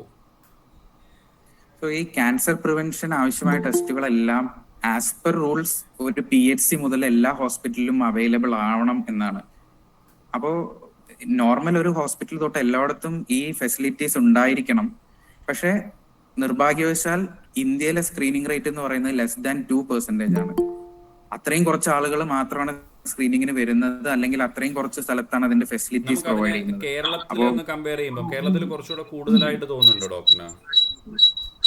ഇല്ല, കേരളത്തിലാണെങ്കിലും ആക്ച്വലി വളരെ കുറവാണ്. നമുക്ക് നോർത്ത് ഇന്ത്യ അല്ലെങ്കിൽ അങ്ങനത്തെ സ്ഥലങ്ങൾ വെച്ച് നോക്കുമ്പോൾ ഡെഫിനറ്റ്ലി ഹൈ ആണ്, ബട്ട് നോട്ട് മോർ ദാൻ 5%. ഇന്ത്യയിൽ ഒരു സ്ഥലത്തും 5% കൂടുതൽ സ്ക്രീനിങ് നടക്കുന്നില്ല എന്നതാണ് സത്യം. അപ്പോ പ്രത്യേകിച്ച് സ്ത്രീകളുടെ കാര്യത്തിൽ വരുമ്പോൾ ഓറൽ ക്യാൻസർ പിന്നെയും കുറച്ച് പേര് ചെയ്യും, പക്ഷെ ബ്രസ്റ്റും സെർവിക്സും ആകുമ്പോൾ ഒരു മടിയാണ് ആൾക്കാർക്ക് ആ സ്ക്രീനിങ്. കേട്ടുകൊണ്ടിരിക്കുന്ന ആൾക്കാരിൽ സ്ത്രീകൾ ഉണ്ടെങ്കിൽ നിങ്ങൾക്ക് തന്നെ സ്വന്തമായിട്ടൊന്ന് ചിന്തിച്ചു നോക്കാം, കഴിഞ്ഞ ഒരു 3 മാസത്തിനിടയിൽ എത്ര തവണ സെൽഫായിട്ട് സ്വന്തമായിട്ടൊരു ബ്രസ്റ്റ് എക്സാമിനേഷൻ നിങ്ങൾ ചെയ്തിട്ടുണ്ട്. അത് വെച്ചിട്ട് നിങ്ങൾക്ക് കണ്ടുപിടിക്കാൻ പറ്റും എന്തുമാത്രം സ്ക്രീനിങ് നമ്മുടെ നാട്ടിൽ നടക്കുന്നുണ്ട് എന്നുള്ളത്. അതുപോലെ നിങ്ങൾ ഡോക്ടേഴ്സിനെ കാണാൻ പോയ സമയം നിങ്ങൾക്കൊരു ഫാമിലി ഡോക്ടർ ഉണ്ടെങ്കിൽ അവരുമായിട്ട് ഇങ്ങനെയുള്ള കാര്യങ്ങൾ ഡിസ്കസ് ചെയ്യാറുണ്ടോ? ഒരു ബ്രസ്റ്റ് എക്സാമിനേഷൻ ചെയ്ത് നോക്കിയിട്ടുണ്ടോ? പുരുഷന്മാരാണെന്നുണ്ടെങ്കിൽ ഈ ഒരു ടൈപ്പ് ഓഫ് പ്രോസ്റ്റേറ്റിൻ്റെ ആണെങ്കിലോ അല്ലെങ്കിൽ മലബന്ധ സംബന്ധം, നമ്മൾ പറയാത്തൊരു ഏരിയയാണ് കോളൺ ക്യാൻസർ അല്ലേ, ഇപ്പോൾ മലബന്ധ സംബന്ധമായിട്ടുള്ളത്, അങ്ങനെയൊക്കെയുള്ളൊരു ഡിസ്കഷൻസ് നടക്കാറുണ്ടോ എന്ന് സ്വന്തമായിട്ടൊന്ന് ആലോചിച്ച് നോക്കുക. അപ്പോൾ തന്നെ മനസ്സിലാവും എത്രത്തോളം കുറവാണ് ആ സ്ക്രീനിങ് റേറ്റും കാര്യങ്ങളും എന്നുള്ളത്. ഇപ്പൊ ഇതില് ഡോക്ടർ അരുൺ പറഞ്ഞ പോലെ ബ്ലഡ് ക്യാൻസർ പാക്കേജുകൾ ഒരുപാട് സ്ഥലത്ത് ഇപ്പൊ അവൈലബിൾ ആണ്. ഇപ്പൊ ബ്ലഡ് ക്യാൻസർ അല്ല, ബ്ലഡ് ടെസ്റ്റ് പാക്കേജുകൾ, അതിന് multi cancer early detection test എന്നാണ് പറയുന്നത്. അപ്പൊ ഇതെന്ന് പറഞ്ഞു കഴിഞ്ഞാൽ ട്യൂമർ മാർക്കേഴ്സ് അങ്ങനെയൊക്കെ ഡിറ്റക്ട് ചെയ്യുന്ന ഒരൊറ്റ ബ്ലഡ് ടെസ്റ്റിലൂടെ നിങ്ങൾക്ക് 30 ക്യാൻസർ തിരിച്ചറിയാം എന്നുള്ള രീതിയിലാണ്. യൂസ്ഫുൾ ആണോ എന്ന് ചോദിച്ചു കഴിഞ്ഞാൽ യൂസ്ഫുൾ ആണ്, പക്ഷെ ആവശ്യമുണ്ടോ എന്ന് ചോദിച്ചു കഴിഞ്ഞാൽ ആവശ്യമില്ല എന്നാണ് എനിക്ക് പറയാൻ തോന്നുന്നത്. കാരണം ഒരു ടെസ്റ്റിന് മിക്ക ലാബുകളും ചാർജ് ചെയ്യുന്നത് 10,000 മുതൽ 25,000 വരെയുള്ള ഒരു ബ്ലഡ് ടെസ്റ്റിന് ചാർജ് ചെയ്യുന്നത്. ഡെഫിനറ്റ്ലി അത്രയും ചെലവ് അവർക്ക് ഉണ്ട്, കാരണം ഇത് അത്ര ഡെവലപ്ഡ് ആയ ഒരു ടെക്നോളജി അല്ല, അവർക്ക് ഇത് പ്രോസസ് ചെയ്തെടുക്കാൻ അത്ര ചെലവുണ്ട്. പക്ഷെ അത്രയും കോസ്റ്റ്ലി ആയ ഒരു ടെസ്റ്റിലേക്ക് നിങ്ങൾ എന്തിനു പോകണം? ഏറ്റവും കോമൺ ആയ ക്യാൻസേഴ്സ് ഡിറ്റക്ട് ചെയ്യാൻ വളരെ സിമ്പിൾ ആയ സ്ക്രീനിങ് ടെസ്റ്റുകൾ അവൈലബിൾ ആണ്. ടെസ്റ്റുകളുടെ പുറകെ പോകുമ്പോൾ ഈ കോമൺ ആയിട്ടുള്ളത് മിസ് ആവുകയാണ് പലപ്പോഴും ചെയ്യുന്നത്. കോമൺ ആയിട്ടുള്ള ക്യാൻസേഴ്സ് മിസ് ആവുകയാണ്. ആവശ്യമില്ലാത്ത ടെൻഷനും സ്ട്രെസ്സിലേക്കും നമ്മൾ പോകേണ്ട കാര്യമില്ല. നമുക്ക് ഡോക്ടർ സജസ്റ്റ് ചെയ്യുകയാണെങ്കിൽ കോമൺ ക്യാൻസർ സ്ക്രീനിങ് ടെസ്റ്റുകൾ ചെയ്തിട്ട് എന്തെങ്കിലും പ്രശ്നമുണ്ട് ആവശ്യമുണ്ടെങ്കിൽ മാത്രം വലിയ വലിയ ടെസ്റ്റുകളിലേക്ക് പോയാൽ മതി. നമ്മൾ നേരത്തെ പറഞ്ഞ പോലെ ലൈഫ് സ്റ്റൈൽ മാറുന്നതിന്റെ ഒരു ഭാഗം തന്നെയാണ് ഇടയ്ക്കിടയ്ക്ക് പോയിട്ട് ആവശ്യമില്ലാത്ത എല്ലാ ടെസ്റ്റും ചെയ്തു നോക്കുന്ന ഒരു പ്രക്രിയ. അതിന്റെ ആവശ്യം തീർച്ചയായിട്ടും ക്യാൻസറിലില്ല. അറ്റ്ലീസ്റ്റ് ഏറ്റവും അത്യാവശ്യമുള്ള ടെസ്റ്റുകൾ എല്ലാവരും ചെയ്യണമെന്നുള്ളതാണ് ആസ് എ ഡോക്ടർ നമ്മളെല്ലാവരുടെയും റിക്വസ്റ്റ് അത് തന്നെയാണ്. ബേസിക് ആയിട്ടുള്ള കണ്ട കുറച്ച് കാര്യങ്ങൾ എന്ന് ചെയ്യുമ്പം പല ആളുകളും ഇതേപോലെ ലാബിൽ റാൻഡമായിട്ടുള്ള ലാബുകളിൽ പോയിട്ട് നമ്മുടെ ക്യാൻസർ സ്ക്രീനിങ്ങിൻ്റെ പരിശോധനകൾ ചെയ്തു. അപ്പോൾ അതിനകത്തിൽ പല ലാബിലും അവർ എഴുതി വെച്ചിട്ടുണ്ട് ഏത് ടെക്നിക്കാണ് യൂസ് ചെയ്യുന്നത്. പലതും ഗോൾഡ് സ്റ്റാൻഡേർഡ് അല്ല യൂസ് ചെയ്യുന്നത്, ഒരു പോയിന്റ് ഓഫ് കെയർ ഇൻസ്ട്രുമെന്റ് വെച്ചിട്ടാണ് ചെയ്യുന്നത്. പോയിന്റ് ഓഫ് കെയർ ഇൻസ്ട്രുമെൻ്റ് എന്ന് പറഞ്ഞാൽ നിങ്ങൾ കേട്ടുകൊണ്ടിരിക്കുന്നവരുടെ മനസ്സിലാവാൻ പറയാം. നമ്മൾ ഷുഗർ നോക്കുമ്പോൾ ഞരമ്പിൽ നിന്ന് ഷുഗർ എടുത്ത് ബ്ലഡ് എടുത്തിട്ട് ഷുഗർ നോക്കാം, ഫാസ്റ്റിങ്ങോ PPBSO HbA1cയോ. അല്ലാതെ നമ്മുടെ വിരൽ തുമ്പത്തുനിന്ന് നോക്കാം. വിരൽ തുമ്പത്തുനിന്ന് നോക്കുന്നത് തെറ്റാനുള്ള സാധ്യത വളരെ കൂടുതലാണ്. അതാണ്, പക്ഷേ അതൊരു പോയിന്റ് ഓഫ് കെയർ ട്രീറ്റ്മെൻറ്റ്, അതായത് ഏത് നിമിഷവും സെക്കൻഡുകൾക്കുള്ളിൽ നമുക്ക് ഷുഗർ കണ്ടുപിടിക്കാനുള്ളൊരു എളുപ്പ വഴിയാണ്. അത് ഒരു പെട്ടെന്ന് ഒരാൾ പേഷ്യൻ്റ് വരുന്നു, തല കറങ്ങി വീഴുന്നു, ഷുഗർ ഡൗൺ ആയോ എന്ന് അറിയാൻ അത് സഹായിക്കാം.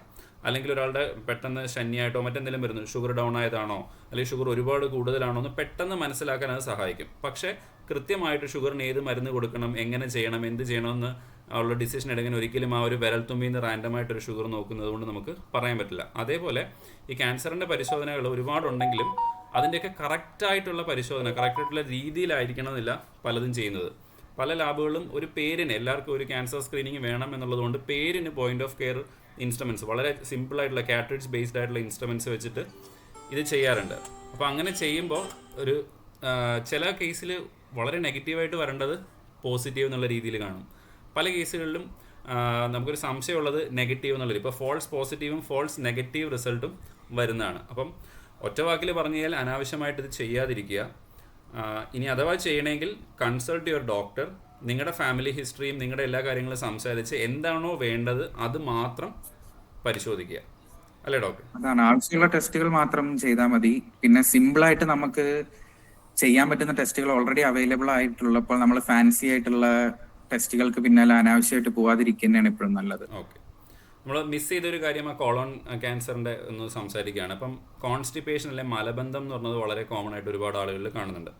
നമുക്കറിയാം ലൈഫ് സ്റ്റൈൽ മാറി, ഫൈബർ ഇൻടേക്ക് വളരെ കുറവാണ്, പ്രോട്ടീൻ ഇൻടേക്ക് കുറവാണ്, നമ്മുടെ ഫുഡ് ഐറ്റംസിൽ കൂടുതൽ റിഫൈൻഡ് അൾട്രാ പ്രോസസ്ഡ് ഫുഡായി, പിന്നെ വാട്ടർ ഇൻടേക്ക് കുറയുന്നു. ഇതൊക്കെ കൊണ്ട് തന്നെ മലബന്ധം വരാനുള്ള സാധ്യതയുണ്ട്. പക്ഷേ എന്നിരുന്നാൽ പോലും കോൺസ്റ്റിപ്പേഷൻ ഉള്ള ഒരാൾ എപ്പോഴാണ് ഒരു കോളോൺ ക്യാൻസർ സംബന്ധമായിട്ടുള്ള ഒരു സംശയം അവർക്ക് വരേണ്ടത്, അല്ലെങ്കിൽ എപ്പോഴാണ് അവരൊരു കൊളോണോസ്കോപ്പി പരിശോധനയോ മറ്റെന്തെങ്കിലും ചെയ്യേണ്ടത്, അല്ലെങ്കിൽ മറ്റെന്തെങ്കിലും ടെസ്റ്റുകളുണ്ടോ? ഇപ്പം മലം പരിശോധിച്ച് നോക്കുക, അങ്ങനെ എന്തെങ്കിലും ചെയ്യാനായിട്ട് പറ്റുമോ കോളോൺ ക്യാൻസറിനെ സംബന്ധിച്ച്? കോളോൺ ക്യാൻസറിന്റെ ഒരു പ്രശ്നം എന്ന് പറഞ്ഞു കഴിഞ്ഞാൽ അതിൽ വരുന്ന ബുദ്ധിമുട്ടുകൾ നമുക്ക് എല്ലാവർക്കും വരും. ഇപ്പത്തെ നമ്മുടെ ഡയറ്ററി ഹാബിറ്റ്സ് വെച്ചിട്ട് നമുക്ക് എല്ലാവർക്കും ഇടയ്ക്ക് വയറിളക്കം അല്ലെങ്കിൽ ഇടയ്ക്ക് ബാത്റൂമിൽ പോകുമ്പോൾ ബുദ്ധിമുട്ടുകൾ, അങ്ങനത്തെ പ്രശ്നങ്ങൾ എല്ലാവർക്കും ഇടയ്ക്കിടയ്ക്ക് വരുന്നതാണ്. അത് ഇപ്പോഴത്തെ ലൈഫ് സ്റ്റൈലിന്റെ ഒരു ഭാഗമാണ്.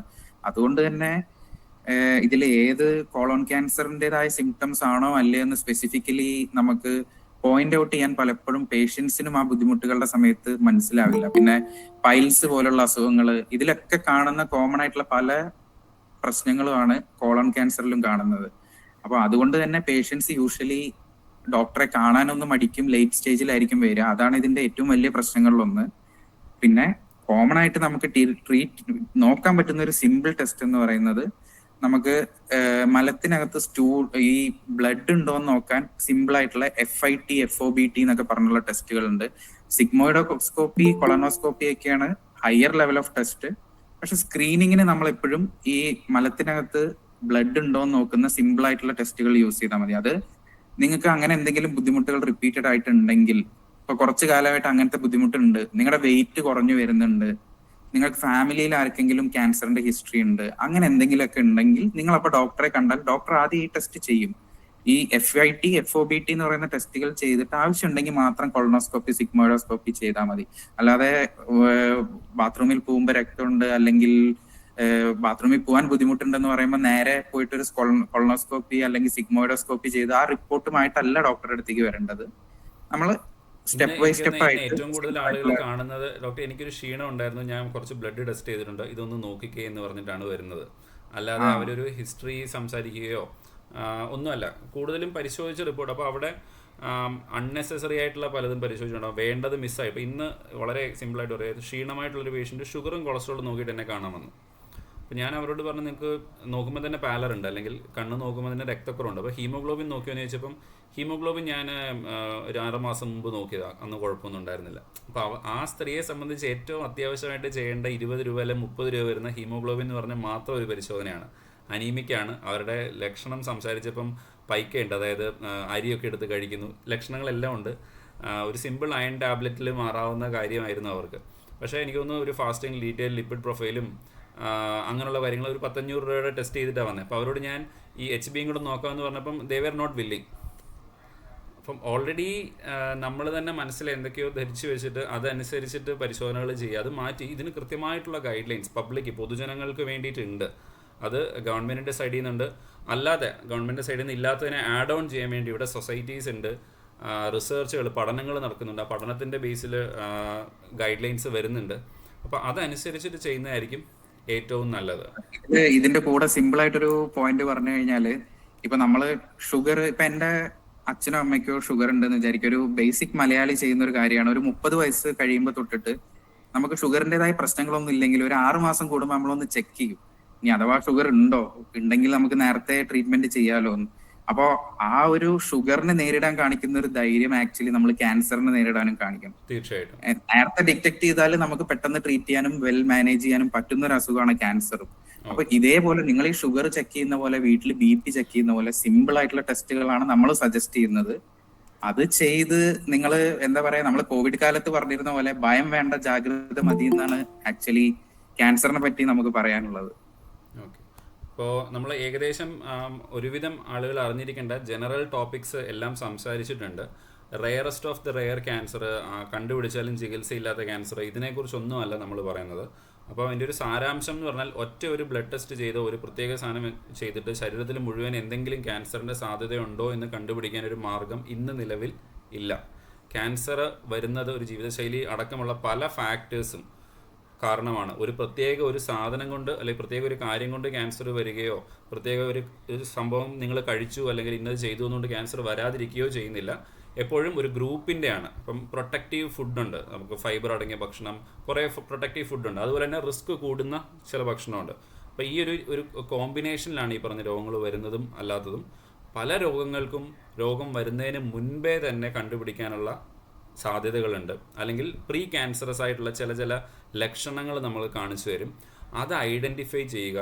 അതിന് നിങ്ങൾക്കൊരു ഫാമിലി ഡോക്ടർ ഉണ്ടെങ്കിൽ ഏറ്റവും നല്ലത്, അല്ലെങ്കിൽ എപ്പോഴും നിങ്ങളുടെ ഹിസ്റ്ററിയും കാര്യങ്ങളും അറിയാവുന്ന, ഇപ്പോൾ ഫാമിലി ഹിസ്റ്ററി അടക്കമുള്ള എല്ലാം അറിയാവുന്ന ഒരാളുണ്ടെങ്കിൽ ഏറ്റവും ബെസ്റ്റാണ് നേരത്തെ കണ്ടുപിടിക്കാൻ.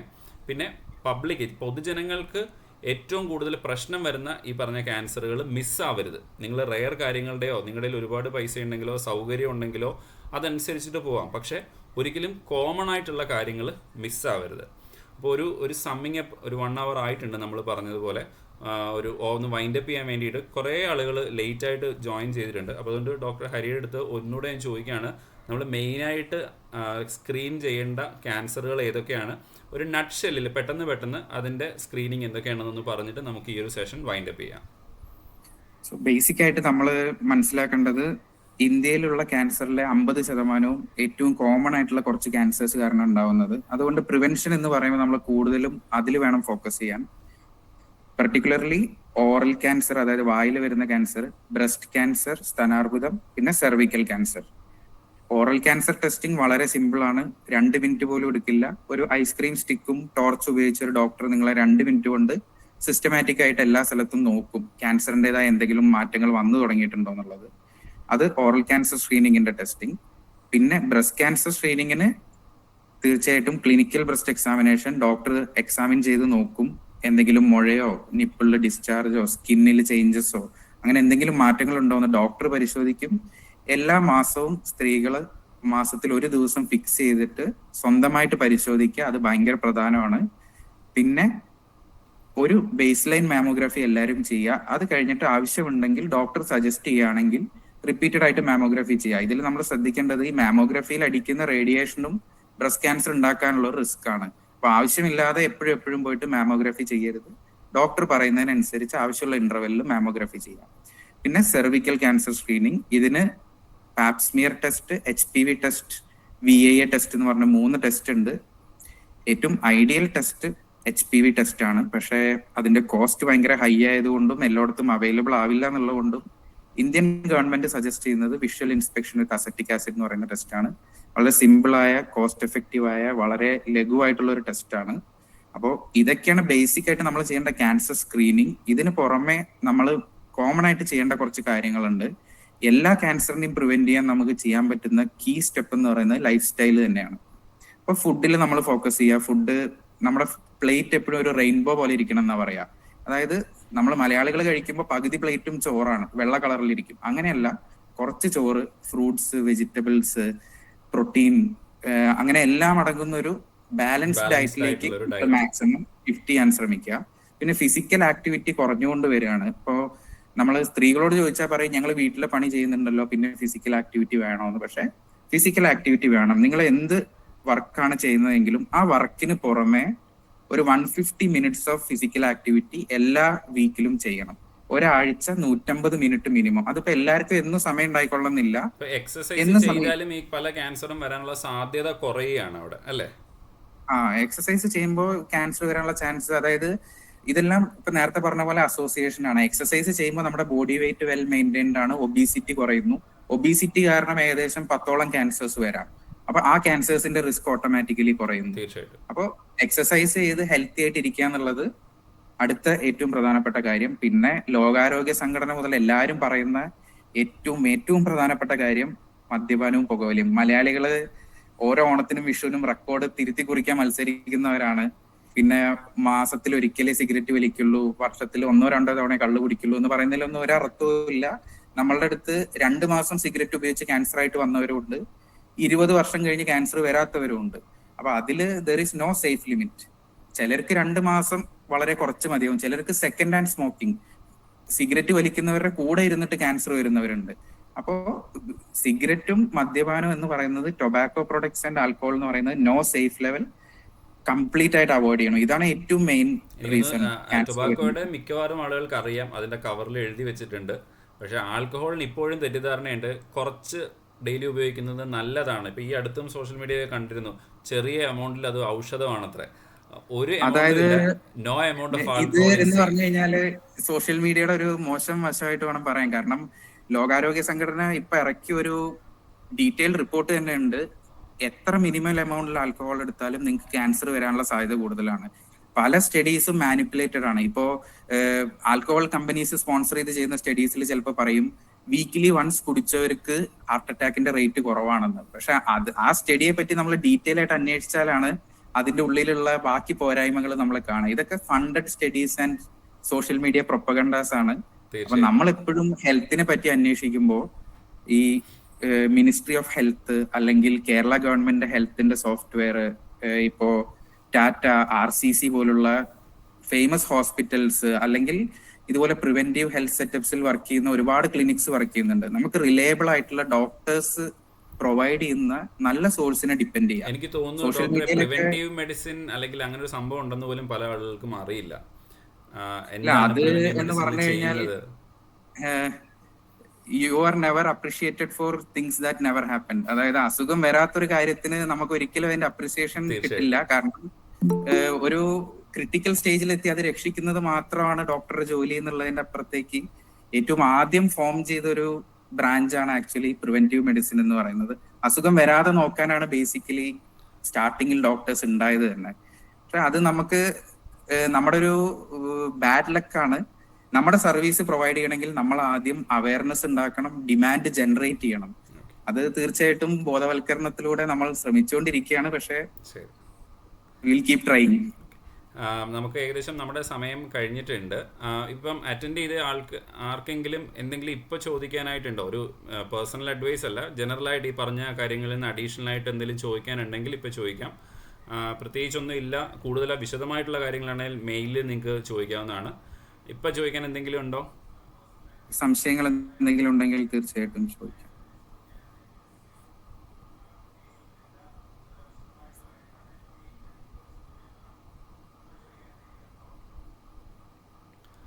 ചോദിക്കാനുള്ളവർ ഒന്നെങ്കിൽ അൺമ്യൂട്ട് ചെയ്തിട്ട് പറയാം, അല്ലെങ്കിൽ ജസ്റ്റ് മെസ്സേജ് ഇടുന്നെങ്കിൽ മെസ്സേജ് ഇടാം ചാറ്റ് ബോട്ടിൽ.